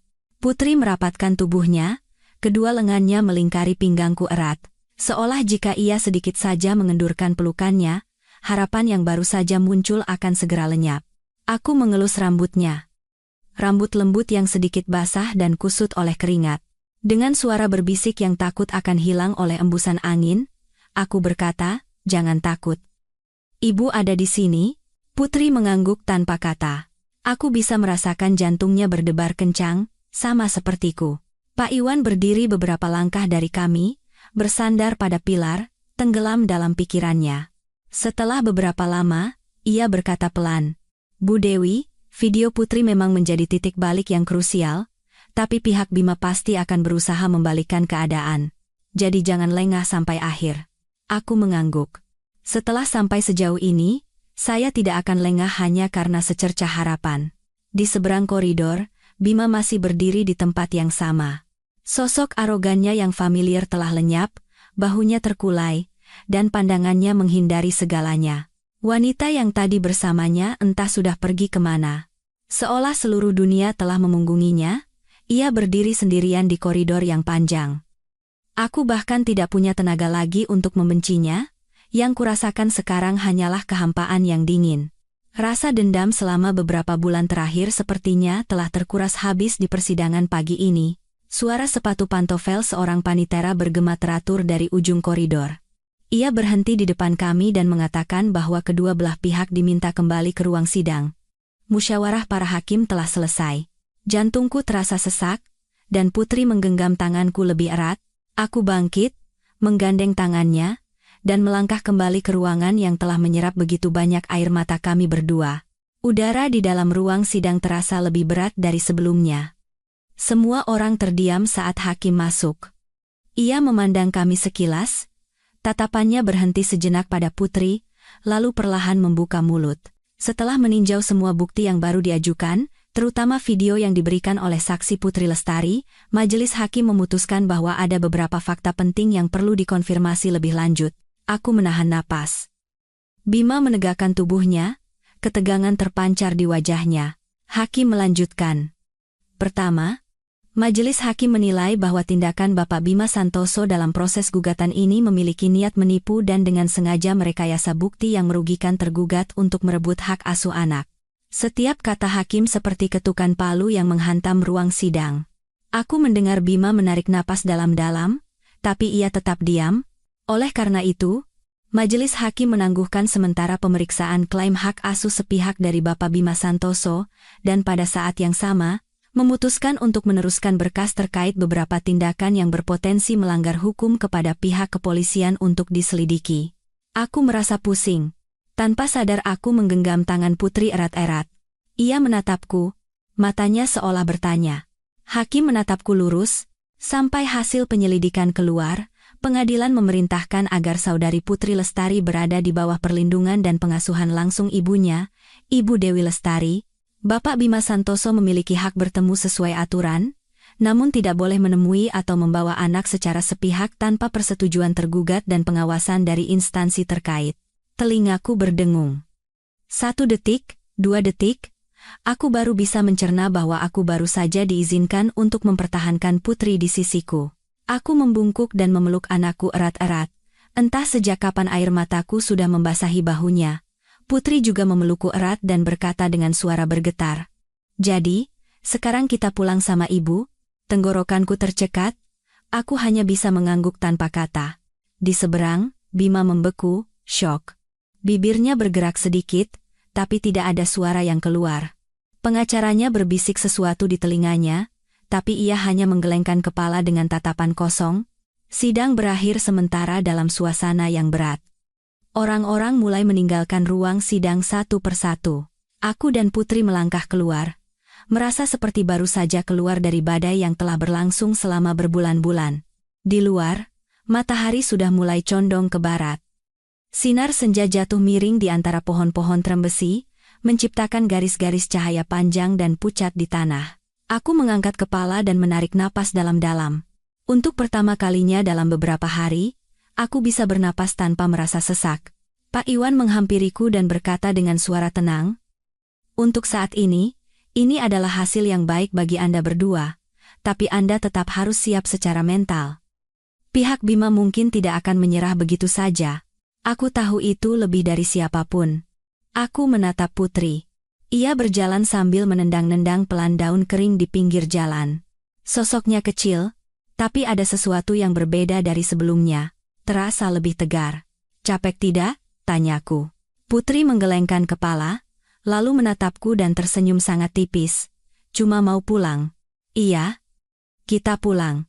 Tapi bagiku sekarang, rumah bukan lagi rumah yang ditempati Bima. Ruang kecil di mana kami berdua bisa saling bersandar. Tempat damai di mana Putri bisa tidur nyenyak tanpa terkejut oleh kata-kata menakutkan. Itulah rumah kami. Dalam perjalanan pulang, ponselku berdering. Sebuah pesan dari nomor tak dikenal. Kau pikir kau menang dengan ini? Ini belum berakhir. Tak perlu menebak, aku tahu itu dari Bima. Aku menatap layar itu cukup lama, lalu diam-diam mematikan ponsel. Aku tidak ingin berdebat lagi, tidak ingin membuktikan apa-apa lagi. Aku hanya perlu melindungi Putri. Itu saja sudah cukup. Malam itu, saat kami kembali ke kamar kos kecil yang kusewa sementara menunggu persidangan, Putri meringkuk di bawah selimut setelah mandi. Aku duduk di sampingnya, mengeringkan rambutnya. Suara pengering rambut terdengar teratur di kamar yang sunyi. Terdengar seperti lagu pengantar tidur kecil yang menenangkan kepingan-kepingan hatiku yang hancur. Tadi di pengadilan takut? Tanyaku pelan. Putri ragu-ragu sejenak, lalu mengangguk. Takut sekali, takut. Ayah teriak, takut ayah benci sama aku. Tanganku berhenti sejenak. Aku mematikan pengering rambut, menariknya ke dalam pelukanku. Putri sudah melakukan hal yang benar. Walaupun ayah marah, kamu adalah anak yang pemberani. Ibu bangga padamu. Putri terdiam sejenak, lalu berbisik, aku cuma takut kalau aku tidak bicara. Nanti aku kehilangan ibu. Satu kalimat polos itu seperti belati yang mengiris jantungku. Aku memeluknya lebih erat. Air mataku mengalir lagi. Malam itu Putri cepat tertidur, tapi aku terjaga hampir semalaman. Suara kendaraan di luar mulai jarang, dan kota tenggelam dalam keheningan. Aku memandangi wajah kecil putriku yang tertidur damai. Di hatiku, ketakutan dan tekad hidup berdampingan. Masih banyak badai yang menanti, tapi mulai saat ini, aku tidak lagi sendirian. Malam itu berlalu sangat lambat. Aku nyaris tidak bisa tidur, hanya memandangi Putri yang terlelap. Dadanya naik turun teratur mengikuti napasnya yang lembut. Setiap kali ia menggeliat, aku terkejut, takut ia bermimpi buruk. Menjelang fajar, saat cahaya pucat mulai menyusup dari jendela, barulah aku bisa memejamkan mata. Dering ponsel membangunkanku dari tidur yang lelah. Pak Iwan.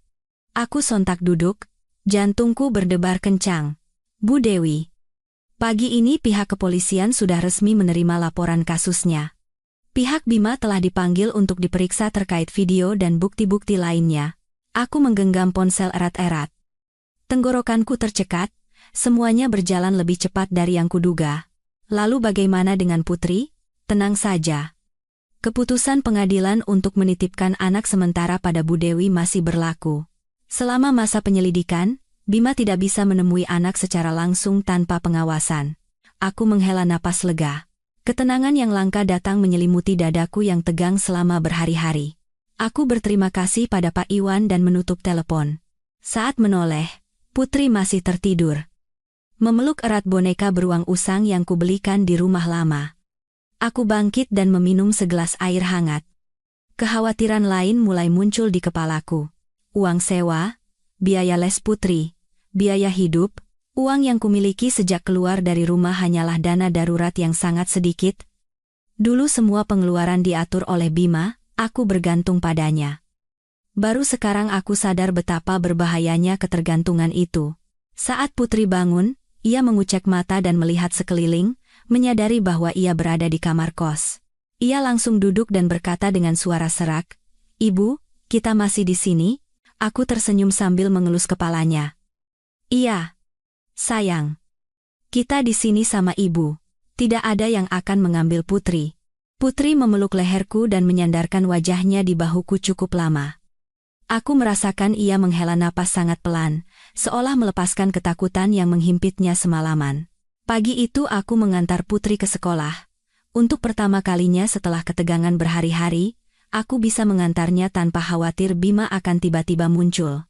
Gerbang sekolah ramai seperti biasa, para orang tua yang mengantar anak, suara tawa, celoteh, pemandangan yang familiar itu tanpa sadar membuat hidungku perih.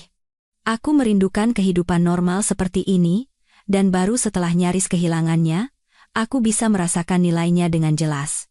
Wali kelas Putri keluar, melihatku, dan berhenti sejenak.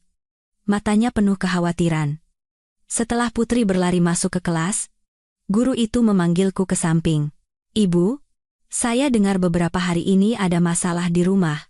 Putri di sekolah memang anak baik, tapi belakangan ini dia lebih banyak diam sendirian dan tidak banyak bicara." Jantungku terasa sesak. "Maafkan saya, Bu. Saya sudah memberikan terlalu banyak beban padanya." Guru itu menggeleng. "Bukan salah Ibu. Tapi di masa-masa seperti ini, Ibu harus lebih banyak bicara dan memperhatikan anak. Hati anak-anak sangat mudah terluka." Aku mengangguk. Di hatiku, penyesalan yang tak terucapkan membuncah. Siang itu, aku mulai mencari pekerjaan. Aku tidak bisa hidup pasif lagi. Aku menyerahkan lamaran ke sebuah warung makan kecil di dekat kos. Pemiliknya adalah seorang ibu parubaya yang ramah. Ia memandangiku dari atas ke bawah, lalu bertanya, "Bisa kerja apa?" "Memasak, mencuci piring, bersih-bersih, semua bisa, pagi atau malam, tidak masalah." Ia melihat keputusasaan di mataku, terdiam sejenak, lalu mengangguk. "Baiklah. Mulai sore ini. Gajinya tidak besar. Tapi kalau rajin, nanti dinaikkan." Aku menunduk dalam-dalam. "Iya, Bu. Terima kasih banyak." Sore hari sepulang sekolah, aku membawa Putri ke warung. Aku tidak mau meninggalkannya sendirian di kos. Putri duduk diam di sudut kecil sambil mewarnai, sementara aku tanpa henti melayani, membereskan, dan mengelap. Lengan dan kakiku pegal, punggungku sakit, tapi hatiku anehnya ringan. Untuk pertama kalinya setelah sekian lama, aku merasa berdiri di atas kakiku sendiri. Malam itu saat kami berdua kembali ke kos, Putri menatapku dan berkata dengan suara yang mengandung campuran rasa khawatir dan kagum, "Ibu capek sekali." "Ya, sedikit capek, tapi Ibu tidak apa-apa." Putri terdiam sejenak, lalu tiba-tiba berkata, "Kenapa dulu Ibu tidak bekerja seperti ini?" Aku terkejut. Aku tidak tahu bagaimana harus menjawab anak berusia 7 tahun. Aku hanya mengelus punggungnya pelan. Dulu Ibu pikir, merawat Putri di rumah saja sudah cukup. Tapi sekarang Ibu tahu, Ibu harus bekerja untuk bisa melindungi Putri. Putri mungkin tidak sepenuhnya mengerti kata-kataku, tapi ia mengangguk. Malam hari saat sedang melipat pakaian Putri, ponselku berdering lagi. Nomor tak dikenal yang berbeda, tapi begitu mendengar suara di seberang, aku tahu itu adalah ibu mertuaku. Suaranya serak, penuh keraguan. "Dewi, ini Ibu. Ibu sudah dengar soal kamu dan Bima." Aku terdiam. Aku tidak tahu harus berkata apa dalam situasi ini. Dulu setiap kali kami bertengkar, ibu mertuaku selalu membela anaknya. Aku sudah terbiasa menanggungnya sendiri. Ibu juga tidak menyangka dia akan melakukan hal seperti itu. Tapi bagaimanapun juga, Putri itu cucuku. Aku menggenggam ponsel erat-erat. "Bolehkah Ibu bertemu dengannya sekali saja?" Pertanyaan yang tampaknya sederhana, tapi aku ragu cukup lama. Aku tidak ingin Putri terluka lagi, tapi aku juga tahu Putri masih menyayangi neneknya. "Bu, untuk sementara waktu, saya tidak akan membiarkan Putri bertemu siapapun selain saya dan pihak sekolah. Setelah semuanya stabil, nanti kita bicarakan lagi." Terdengar keheningan sejenak di seberang, lalu suara ibu mertuaku mengecil, "Baiklah. Ibu mengerti." Aku menutup telepon dengan perasaan berat. Aku tidak boleh melunak terlalu cepat. Satu kesalahan saja, Putri bisa terseret kembali ke dalam pusaran yang baru saja ia tinggalkan. Beberapa hari kemudian, Bima secara resmi dipanggil untuk pemeriksaan kedua. Pak Iwan memberitahuku. Aliran dana ke rekening wanita itu sedang diselidiki, dan ada dugaan penggelapan aset. Mendengar itu, punggungku terasa dingin. Aku tahu Bima sedang terpojok, dan seperti yang kukhawatirkan, suatu malam saat aku dan Putri pulang dari warung, aku melihat bayangan seorang pria berdiri di bawah lampu jalan di mulut gang. Tanpa perlu melihat wajahnya dengan jelas, aku langsung tahu dari postur tubuhnya yang familiar bahwa itu adalah Bima. Aku segera menggenggam tangan Putri erat dan menyembunyikannya di belakangku. Jantungku berdebar kencang. Ia berdiri di sana. Terlihat jauh lebih kurus. Wajahnya kuyu, dengan tatapan yang bercampur antara kelelahan dan amarah. "Dewi," panggilnya dengan suara serak. "Biarkan aku bicara sebentar dengan Putri." Aku menggeleng. Suaraku mengeras. "Pergi. Anda tidak boleh menemui Putri." Ia mencibir. Tawa yang sinis. Apa aku begitu menakutkan? Aku tidak menjawab. Hanya berdiri seperti dinding yang rapuh namun kokoh di depan anakku. Aku hanya ingin bicara sebentar. Dia kan putriku. Putri gemetar di belakangku. Aku bisa merasakan tangannya basah oleh keringat. Sejak saat Anda memilih untuk menyakiti anak dengan cara seperti itu, Anda tidak lagi memiliki hak sebagai seorang ayah. Mata Bima menjadi gelap. Aku melihat amarah dan ketidakberdayaan mendidih di matanya. Saat itu aku sadar, pertarunganku dan Putri belum berakhir. Bima berdiri tak bergerak di bawah cahaya lampu jalan yang redup. Wajahnya, hanya dalam beberapa minggu, seakan menua 10 tahun, aku berdiri di depan Putri, seluruh sarafku menegang. Di belakangku, anakku tidak menangis, tapi napasnya yang terengah-engah membuat punggungku bergetar halus. "Jangan dekati anak ini," kataku. Setiap kata diucapkan dengan penekanan, seolah memakuinya di jalanan yang dingin. Bima tertawa sinis. Suara tawanya seperti batuk kering. "Kau bertingkah seolah aku ini penjahat. Bagaimanapun, Putri adalah putriku. Tapi Anda bukan lagi sosok yang aman untuknya." Kata-kata itu membuatnya berhenti sejenak. Sesaat, aku seolah melihat sedikit retakan di matanya, tapi itu dengan cepat tertutup oleh kejengkelan dan keputusasaan. "Aku hanya ingin bicara beberapa menit. Apa yang kau takuti?" Aku menggenggam tangan Putri lebih erat, menariknya lebih dekat ke tubuhku. "Saya takut Anda akan menyakiti anak ini lagi." Itu saja. Bima menatapku, lalu menatap Putri. Suaranya sedikit melunak, tapi masih ada nada asing yang tercampur. "Putri, sini. Bicara sebentar sama ayah." "Ayah kangen." Putri gemetar. Ia bahkan tidak berani menatapnya dan hanya menggeleng pelan di belakangku. Aku bisa mendengar dengan jelas bisikannya yang sangat kecil. Takut, jantungku seperti diremas. Aku mengangkat kepala dan menatap Bima. Aku tidak bisa menahan emosiku lagi. "Anda dengar? Anak ini bilang dia takut. Sekarang pergi." Kilatan amarah menyala di matanya. Saat Bima melangkah maju, aku segera membawa Putri mundur. Seluruh tubuhku tegang seperti busur panah. Tepat saat itu, sebuah motor masuk dari mulut gang. Cahaya lampu depannya menyapu wajahnya, menyorot ekspresi kuyu dan bingungnya. Bima berhenti. Ia menatapku untuk terakhir kalinya. Tatapannya bercampur antara permohonan dan tantangan. "Kau pikir kau menang dengan ini, Dewi? Ini belum berakhir." Setelah mengatakan itu, ia berbalik. Bayangannya memanjang di atas gang yang gelap. Aku berdiri di tempatku cukup lama, sampai suara langkah kakinya benar-benar hilang di telan malam. Putri menangis tersedu-sedu, dan memelukku erat. "Ibu, aku takut sekali." Aku memeluknya dan menghela napas gemetar. "Sudah tidak apa-apa. Ayah tidak bisa melakukan apa-apa lagi pada kita."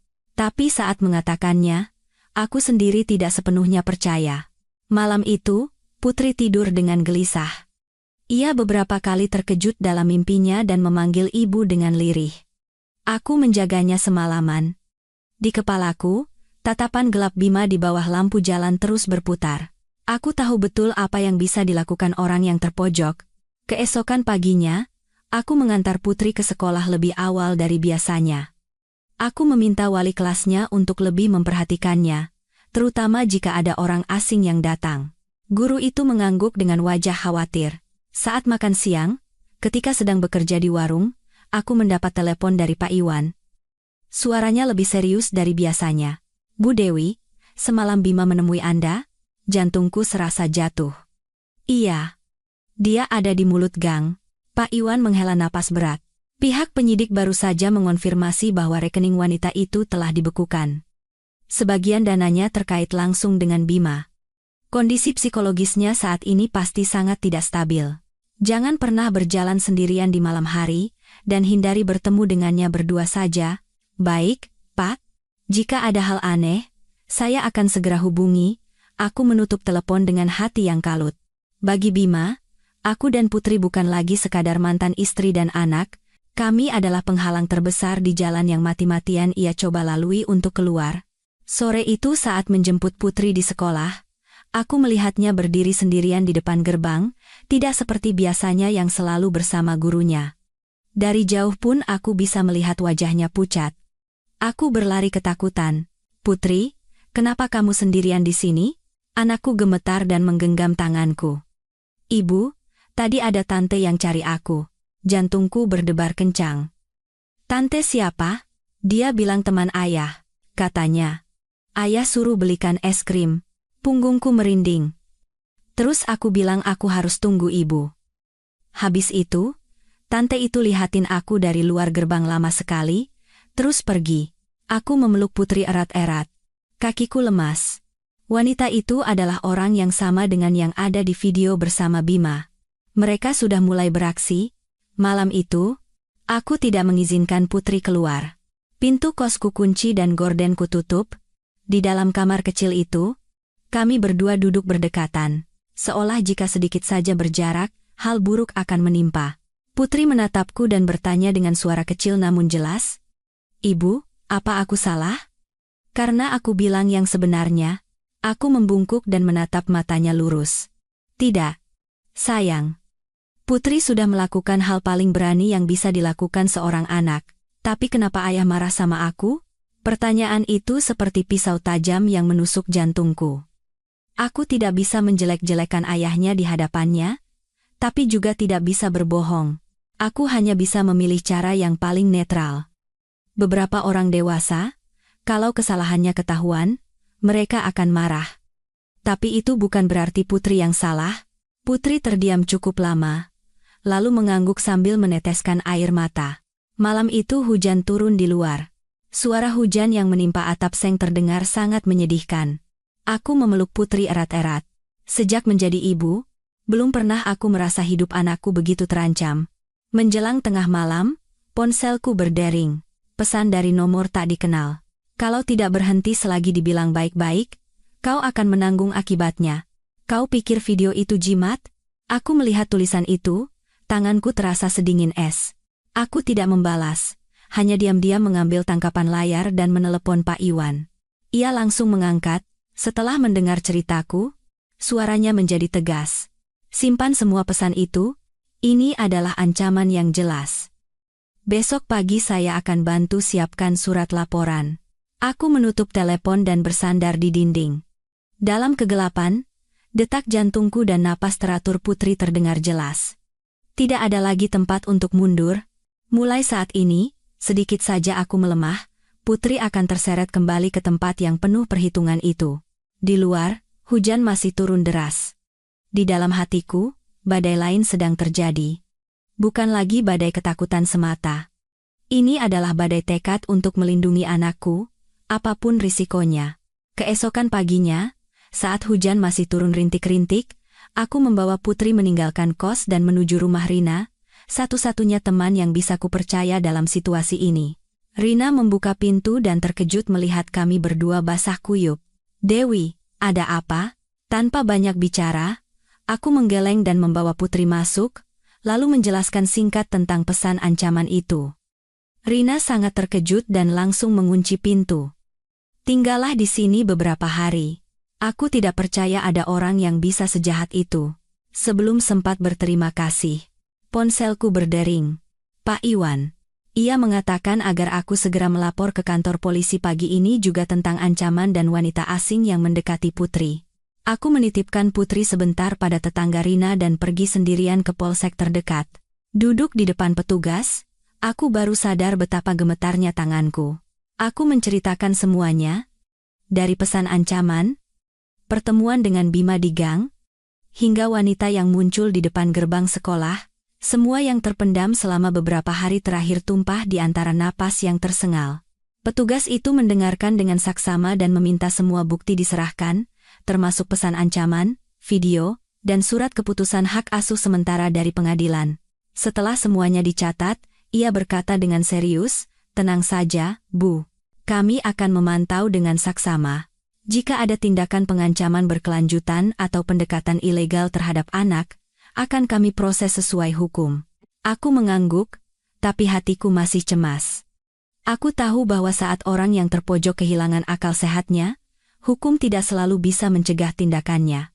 Sore itu aku kembali ke rumah Rina bersama Putri. Anakku tampak lelah setelah seharian diliputi kecemasan.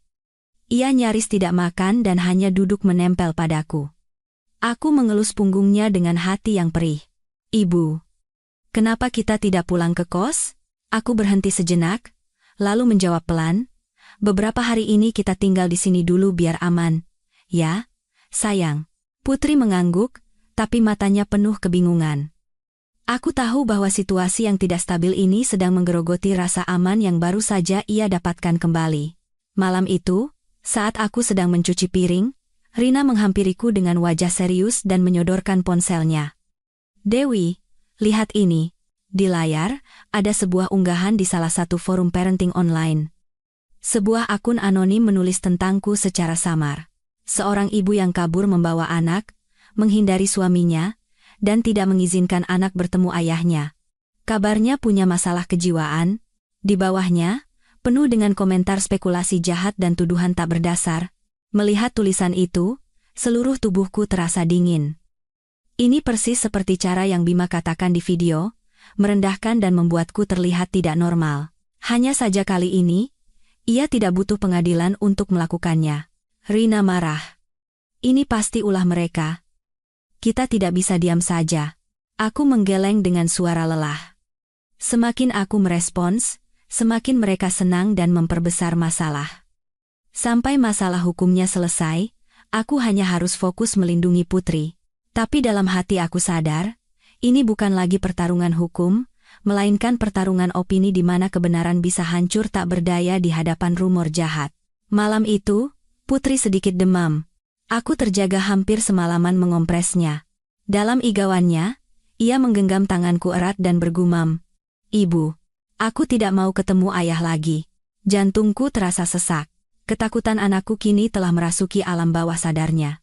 2 hari kemudian, aku dihubungi lagi oleh pihak Polsek. Nomor ponsel pengirim pesan ancaman telah terkonfirmasi terkait langsung dengan kenalan Bima wanita yang sama di dalam video. Unggahan di forum parenting yang menjelekkanku juga cocok dengan alamat IP tempat yang sering didatangi Bima. Petugas berkata dengan tegas, "Kami akan memanggil keduanya untuk diperiksa atas tuduhan pengancaman, pencemaran nama baik, dan pelanggaran hak asuh yang sah." Mendengar itu, hatiku terasa separuh lega dan separuh berat. Lega karena akhirnya kebenaran mulai mendapatkan kekuatannya, tapi berat karena sadar bahwa dengan campur tangan hukum yang lebih dalam, hubunganku dengan Bima telah melewati sungai yang tidak bisa diseberangi lagi. Sore itu, tepat saat keluar dari kantor polisi, aku melihat Bima berdiri di seberang jalan. Ia tidak mendekat, hanya menatapku dari kejauhan. Di matanya, tidak ada lagi agresi seperti semalam, melainkan keputusasaan yang telanjang. Aku melambatkan langkah dan, untuk pertama kalinya setelah semua ini terjadi, menatapnya dengan benar. Pria yang pernah menjadi suamiku itu tampak kurus kering, matanya cekung, dan bahunya terkulai seolah tidak punya kekuatan lagi untuk menopang arogansi masa lalunya. Ia memanggil dengan lirih, "Dewi." Aku berhenti, tapi tidak menoleh. "Apa kau benar-benar harus mendorongku sampai ke jalan buntu?" Aku menggenggam tali tasku erat-erat, suaraku anehnya tenang. "Tidak, Anda yang berjalan sendiri ke jalan itu." Ia tertawa getir. "Aku hanya ingin melindungi Putri." Aku berbalik dan menatapnya. Di mataku bukan lagi ada dendam, melainkan kelelahan setelah terlalu banyak luka. Dengan cara berbohong, mengancam, dan menjelek-jelekan ibu dari anak Anda, kalau Putri besar nanti dan tahu apa yang ayahnya lakukan, apa Anda pikir dia akan baik-baik saja? Bima membuka mulut seolah ingin berkata lebih, tapi kemudian terkatup rapat. Untuk pertama kalinya, aku melihatnya tidak bisa menemukan kata untuk membela diri. "Jangan dekati kami berdua lagi," kataku pelan. "Kalau Anda masih sedikit saja menyayangi anak ini, biarkan sisanya diselesaikan oleh hukum." Aku berbalik. Kali ini, aku tidak menoleh lagi. Malam itu saat kembali ke rumah Rina, Putri sedang duduk di meja menggambar. Sebuah gambar rumah kecil dengan 2 orang bergandengan tangan di bawahnya. Melihatku datang, ia berlari dan memelukku. "Ibu, aku gambar rumah kita." Melihat gambar itu, hidungku terasa perih. Masih banyak badai yang akan datang, tapi di dalam hati kecil itu, ia sudah mulai percaya bahwa ia punya rumah untuk kembali. Itu saja sudah cukup memberiku kekuatan untuk terus melangkah. Beberapa hari berikutnya berlalu dengan berat seperti musim hujan yang tak kunjung usai. Aku rutin bekerja di warung, mengantar Putri ke sekolah di pagi hari dan menjemputnya di sore hari. Malamnya, kami kembali ke kamar kecil di rumah Rina, hidup tenang di dalam zona aman yang rapuh. Di luar, rumor di internet mereda, lalu muncul lagi, aku memilih diam. Setiap kali melihat tulisan jahat, aku mematikan layar dan menatap Putri yang sedang mengerjakan PR, berjanji pada diri sendiri untuk tidak runtuh. Suatu sore, saat sedang mengelap gelas di warung, Rina berlari menghampiriku dengan wajah pucat. Tangannya yang memegang ponsel gemetar. "Dewi, polisi telepon, suruh kamu dan Putri, cepat ke sana." Gelas di tanganku terlepas. Suara benturannya di wastafel diiringi cipratan air dingin. Ratusan skenario buruk melintas di kepalaku. Aku buru-buru meminta izin pada pemilik warung dan berlari menjemput Putri. Anakku ikut cemas melihatku panik dan menggenggam tanganku lebih erat. Di kantor polisi, petugas yang menangani kasusku memberitahu secara singkat. Wanita itu telah mengakui mengirim pesan ancaman, dan mengaku bahwa Bima beberapa kali menghasutnya untuk mendekati Putri dan memberikan tekanan psikologis. Pesan-pesan tambahan yang telah dihapus dari ponselnya juga berhasil dipulihkan. Mendengar itu, rasanya seperti ada tangan tak terlihat yang meremas jantungku. Aku menoleh ke arah Putri. Ia menunduk, kedua tangannya tergenggam erat, wajahnya pucat.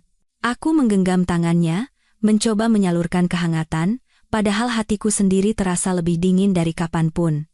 Petugas itu menghela napas. "Kami akan mempertimbangkan tuntutan atas pengancaman, tekanan mental terhadap wali sah, dan tuduhan terkait anak di bawah umur." Aku mengangguk pelan. Tenggorokanku tercekat.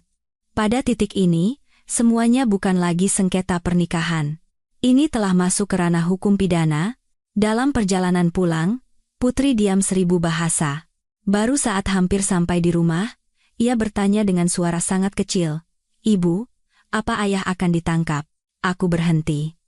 Aku tidak ingin mengajarinya untuk membenci ayahnya, tapi juga tidak bisa berbohong. Ayah harus bertanggung jawab atas apa yang sudah dilakukannya, tapi meskipun begitu, dia tetaplah ayah yang melahirkan Putri. Putri mengangguk, tapi tatapannya anehnya jauh. Aku tahu di dalam hatinya, berkecamuk banyak sekali emosi yang terlalu berat untuk ditanggung anak berusia 7 tahun. Malam itu, ibu mertuaku menelepon. Suaranya sangat serak, kelelahan yang kentara terdengar jelas. "Dewi, ibu baru pulang dari kantor polisi." Jantungku terasa sesak. "Kenapa ibu ke sana?" "Bima. Dia dipanggil beberapa kali lagi." Pulang ke rumah, orangnya sudah benar-benar berbeda.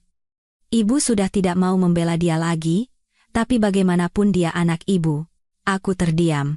Aku tidak punya kekuatan untuk menghibur ibu mertuaku, tapi juga tidak punya tenaga lagi untuk marah. "Ibu tahu kamu sudah banyak menderita," lanjutnya. "Ibu hanya minta satu hal.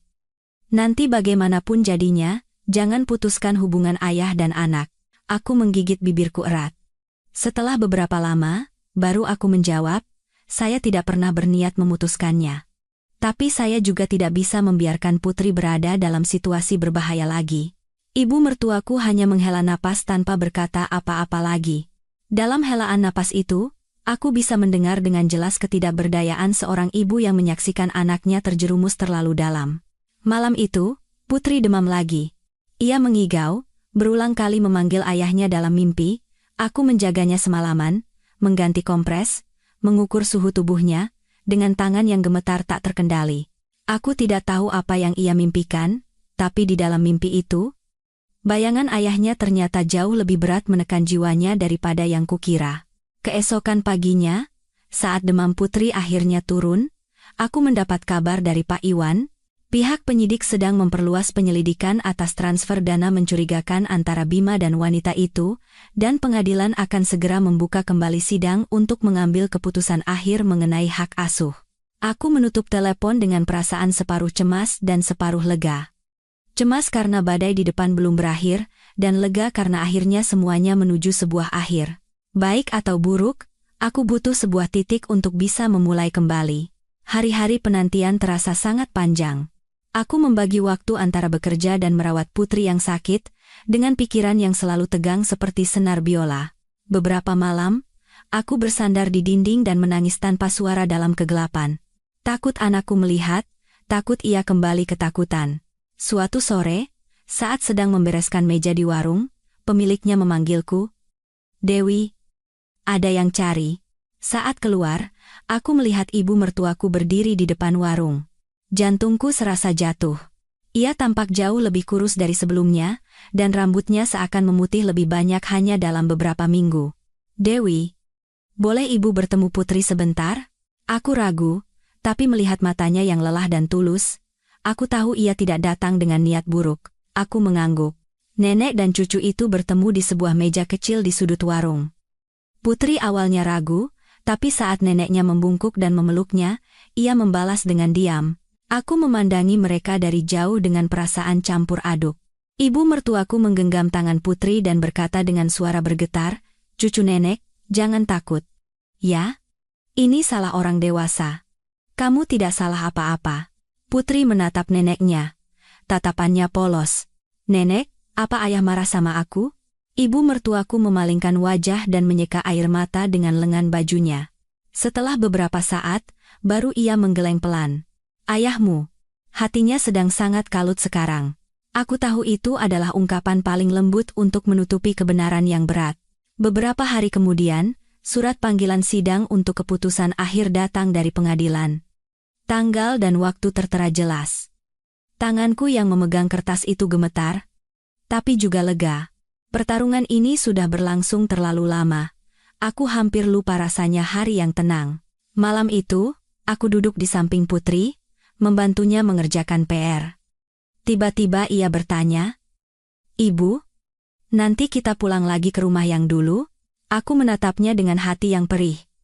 "Kamu mau?" Putri menggeleng sangat pelan. "Aku cuma mau sama ibu. Di mana saja tidak apa-apa." Satu kalimat sederhana itu seperti palu yang menghantam jantungku. Aku memeluknya, merasakan detak jantungnya di dadaku. Saat itu aku sadar. Rumah kami berdua sudah sejak lama bukan lagi sebuah bangunan tertentu, melainkan pelukan ini. Hari kembali ke pengadilan adalah pagi yang cerah. Tidak ada hujan, tidak ada angin kencang. Segalanya anehnya tenang, kontras dengan detak jantungku yang berdebar kencang. Aku membawa putri meninggalkan rumah Rina sangat pagi. Ia mengenakan gaun krem yang rapi, rambutnya diikat rapi. Ia tidak menangis, tidak banyak bertanya, hanya diam-diam menggenggam tanganku seolah sudah terbiasa harus kuat di saat-saat penting. Di depan pengadilan, suasana terasa lebih tegang dari sebelumnya. Pak Iwan sudah menunggu. Ia mengangguk padaku. Tatapannya tenang namun kokoh. "Siapkan mental Anda. Hari ini akan menjadi yang terakhir." Aku mengangguk. Telapak tanganku basah oleh keringat di dalam saku. Bima datang lebih lambat dari kami. Ia tidak lagi serapi dulu. Kemejanya kusut, matanya cekung, dan langkahnya pelan. Di belakangnya tidak ada lagi wanita itu, hanya pengacaranya yang menempel di sampingnya, membisikkan sesuatu. Bima tidak menjawab, hanya menatapku dan putri sekilas, lalu segera membuang muka. Di dalam ruang sidang, hakim masuk tepat waktu. Suasana terasa berat seolah tertutup oleh tutup tak kasat mata. Sidang dimulai dengan pembacaan hasil penyelidikan tambahan. Perwakilan dari instansi terkait secara bergantian menjelaskan tentang pesan ancaman terhadapku, pendekatan ilegal wanita itu terhadap anak, dan aliran dana mencurigakan yang terkait dengan Bima. Setiap kali satu fakta diungkap, rasanya seperti seseorang sedang membuka lapis demi lapis tirai yang selama ini menutupi kebenaran. Bima duduk diam dengan kepala tertunduk, kedua tangannya saling bertaut. Sesekali aku melihat bahunya bergetar halus. Sepertinya ia nyaris tidak bisa mempertahankan posisi duduknya. Saat giliran pemeriksaan, Hakim bertanya langsung padanya. Bapak Bima Santoso, apakah Anda menyangkal fakta bahwa Anda menyuruh orang lain untuk mengancam Ibu Dewi Lestari dan mendekati saudari Putri Lestari? Bima terdiam cukup lama. Untuk pertama kalinya sejak masuk ke ruang sidang, sepertinya ia tidak memiliki ketenangan untuk menjawab segera. Akhirnya, ia menggeleng pelan. Tidak. Satu kata kecil itu membuat seluruh ruang sidang bergeming. Anda mengakuinya? Tanya hakim lagi. Bima menarik napas dalam-dalam. Saya hanya ingin melindungi anak saya. Saya takut kehilangannya. Dengan cara melanggar hukum dan bahkan membahayakan kesehatan mental anak Anda sendiri? Suara hakim merendah. Ia tidak menjawab. Bahunya terkulai sepenuhnya, seperti orang yang segalanya telah ditelanjangi. Pengacara Bima memohon keringanan hukuman, dengan alasan tekanan psikologis dan kehilangan kontrol dalam situasi terpojok, tapi kata-kata itu terdengar lemah seperti angin yang menyelinap melalui celah pintu yang hendak tertutup. Saat giliranku, aku berdiri. Kakiku masih gemetar, tapi hatiku tidak lagi sekacau sebelumnya. Yang mulia, saya tidak ingin bertengkar dengan Bapak Bima karena dendam. Saya hanya ingin melindungi anak saya. Putri telah melihat terlalu banyak hal yang tidak seharusnya ia lihat di usianya. Yang paling saya takuti bukanlah kerugian materi, melainkan anak saya tumbuh dalam ketakutan dan kebingungan terhadap orang terdekatnya. Aku menoleh ke arah Putri.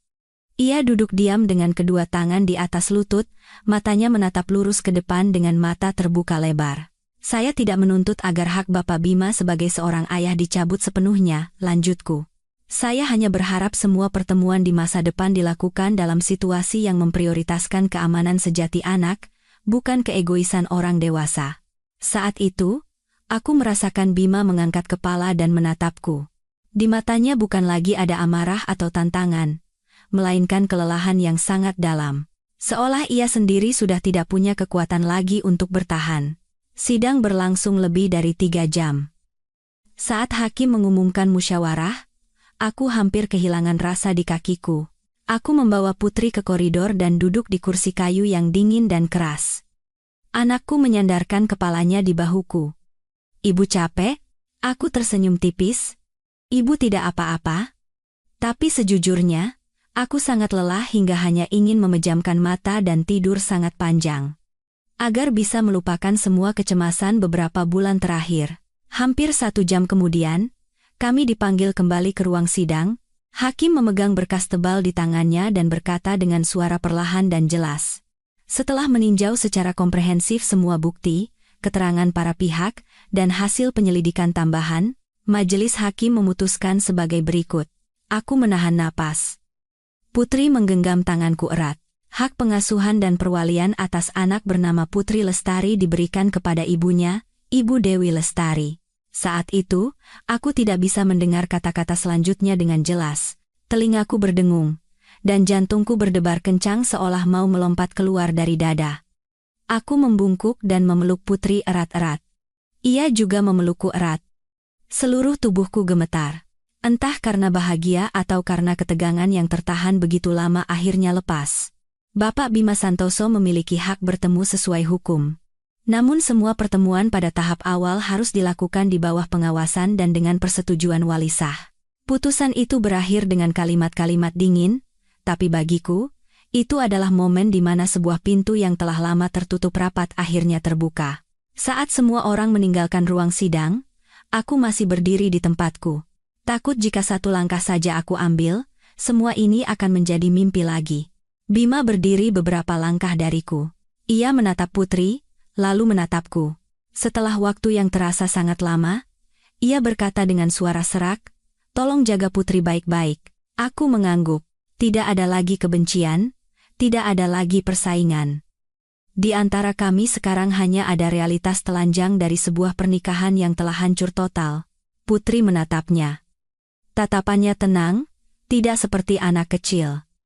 "Ayah, jangan buat ibu sedih lagi, ya." Satu kalimat dari anakku itu, seperti belati yang perlahan menancap di dada kami berdua. Bima memalingkan wajah. Aku bisa melihat tangannya bergetar halus. Saat keluar dari pengadilan, sinar matahari di luar terasa sangat menyilaukan. Aku menarik napas dalam-dalam. Tidak lagi merasakan sesak di depan pintu besi atau tatapan tajam. Sekarang kita pulang ke rumah kita? Tanya Putri. Aku membungkuk dan menatapnya. Iya. Kita pulang ke rumah kita. Tapi aku tahu. Ini bukanlah akhir yang sepenuhnya. Hukum telah memberiku hak untuk mengasuh anakku. Tapi luka yang tertinggal di hati Putri, dan juga di hatiku, tidak bisa sembuh dalam semalam. Sore itu, aku mengajukan surat pengunduran diri dari warung. Aku berterima kasih pada pemiliknya yang telah membantuku di saat tersulit. Malamnya, aku dan Rina membereskan barang-barang kami yang tidak seberapa. Bersiap untuk pindah ke kamar kos baru yang sudah dicarikan olehnya. Malam sebelum pindah, aku dan Putri berbaring berdampingan. Anakku bertanya dengan ragu-ragu, "Ibu, nanti ayah datang cari aku lagi?" Aku terdiam sejenak, lalu menjawab pelan, "Kalau ayah datang dengan tulus untuk Putri, ibu tidak akan melarang." Putri mengangguk dan membenamkan wajahnya di dadaku. Napasnya perlahan menjadi teratur. Aku menatap langit-langit yang gelap. Aku tahu, ujian terbesar bukan lagi di pengadilan, melainkan di tahun-tahun yang akan datang. Membesarkan Putri tanpa bayang-bayang kelam masa lalu. Pagi hari saat pindah ke kos baru, aku berjalan bersama Putri di bawah sinar matahari pagi yang pucat. Gang-gang masih berbau lembab dari hujan semalam. Barang-barang kami hanya beberapa tas sederhana, tapi hatiku terasa berat sekaligus ringan, seperti menutup satu babak kehidupan yang usang dan melangkah ke halaman pertama yang baru. Kamar baru kami lebih kecil dari sebelumnya, tapi lebih terang. Jendelanya menghadap ke halaman kecil dengan pot bunga bougainville. Putri masuk ke kamar, melihat sekeliling, lalu menoleh padaku dengan mata berbinar. "Ibu, di sini ada mataharinya." Aku tersenyum dan mengangguk.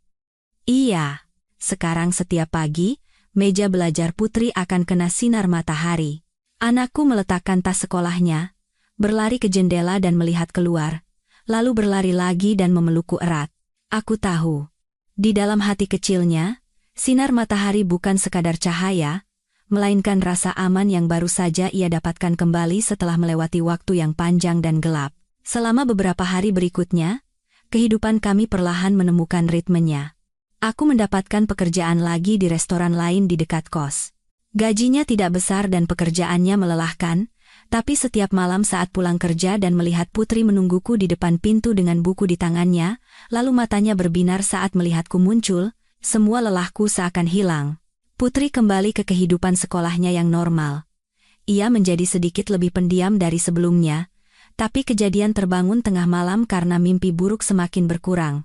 Suatu malam aku terbangun dan mendapati ia tertidur pulas dengan satu tangannya diletakkan dengan tenang di atas tanganku. Dari sentuhan kecil yang hangat itu, aku sadar bahwa luka di hatinya mungkin belum hilang. Tapi setidaknya sudah tidak lagi membuatnya terjaga setiap malam. Bima tidak menemui Putri untuk beberapa waktu. Pak Iwan mengabarkan bahwa ia sedang sibuk bekerja sama dengan pihak penyidik terkait masalah keuangannya dan kondisi mentalnya sangat terguncang. Aku tidak merasa senang maupun sedih. Jauh di lubuk hatiku, aku hanya berharap ia menyadari betapa salah jalan yang telah ia tempuh dan tidak lagi menyakiti siapapun, terutama Putri.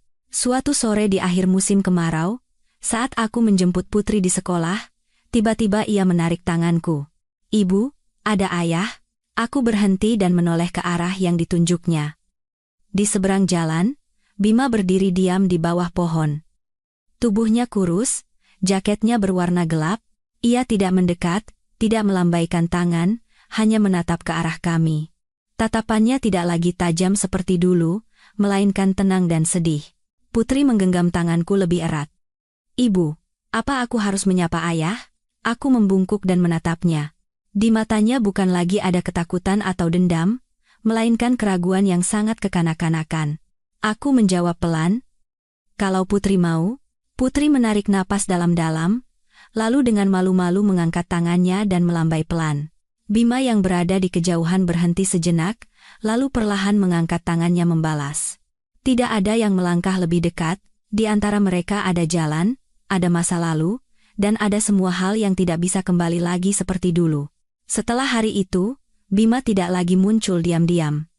Sebulan kemudian, melalui pengacaranya, ia mengirimkan permohonan untuk bertemu Putri sesuai aturan.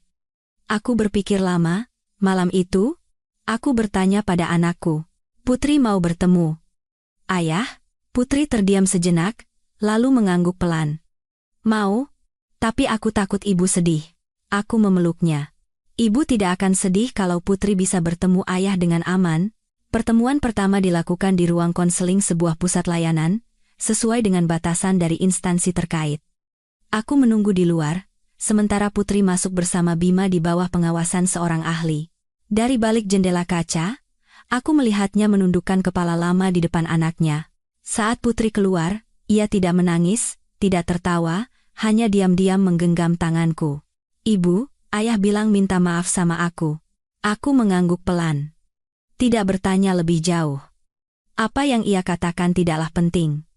Yang terpenting adalah Putri sudah cukup tenang untuk melalui pertemuan itu tanpa panik. Waktu berjalan lambat namun pasti. Aku perlahan terbiasa dengan ritme kehidupan baru, belajar mandiri dan menghadapi ketakutan yang pernah meruntuhkanku. Putri juga perlahan membuka hatinya, mulai bercerita tentang sekolah atau kegembiraan-kegembiraan kecil masa kanak-kanak yang nyaris kulewatkan. Suatu malam, saat kami berbaring berdampingan, Putri tiba-tiba bertanya, "Ibu, dulu ibu sedih sekali, ya?" Aku menatapnya dan tersenyum tipis. Sedih. Tapi sekarang sudah tidak sedih lagi. Kenapa? Aku meletakkan tangannya di dadaku, tempat yang selalu ia jadikan sandaran kepala saat tidur. Karena ibu punya kamu. Putri terdiam sejenak, lalu memelukku erat. Aku juga, cukup punya ibu saja. Saat itu aku sadar, semua kehilangan, luka, dan dendam masa lalu tidak lagi terasa berat. Hal yang paling berharga dalam hidupku masih utuh di dalam pelukan ini. Beberapa pagi, saat mengantar Putri ke sekolah di bawah sinar matahari, melihat bayangan kami berdua yang memanjang di atas trotoar, sebuah perasaan yang sangat ringan muncul di hatiku. Aku tidak lagi memimpikan rumah yang mewah secara materi seperti dulu, tidak juga memimpikan keluarga utuh yang sering dibicarakan orang. Yang kuinginkan sekarang anehnya sangat sederhana. Melihat anakku tumbuh dengan damai setiap hari, mendengar suara tawanya, dan melihatnya tertidur lelap tanpa lagi terkejut oleh ketakutan. Pernikahanku memang berakhir dengan kehancuran, tapi aku tidak gagal sebagai seorang ibu. Aku telah mengorbankan banyak hal demi satu hal, menjaga keselamatan anakku. Dan hal itu jugalah yang mengajariku satu hal yang dulu tidak kusadari, bahwa beberapa perpisahan bukanlah kehilangan, melainkan satu-satunya jalan agar seseorang bisa hidup dengan sisa-sisa kebaikan yang ada di dalam dirinya.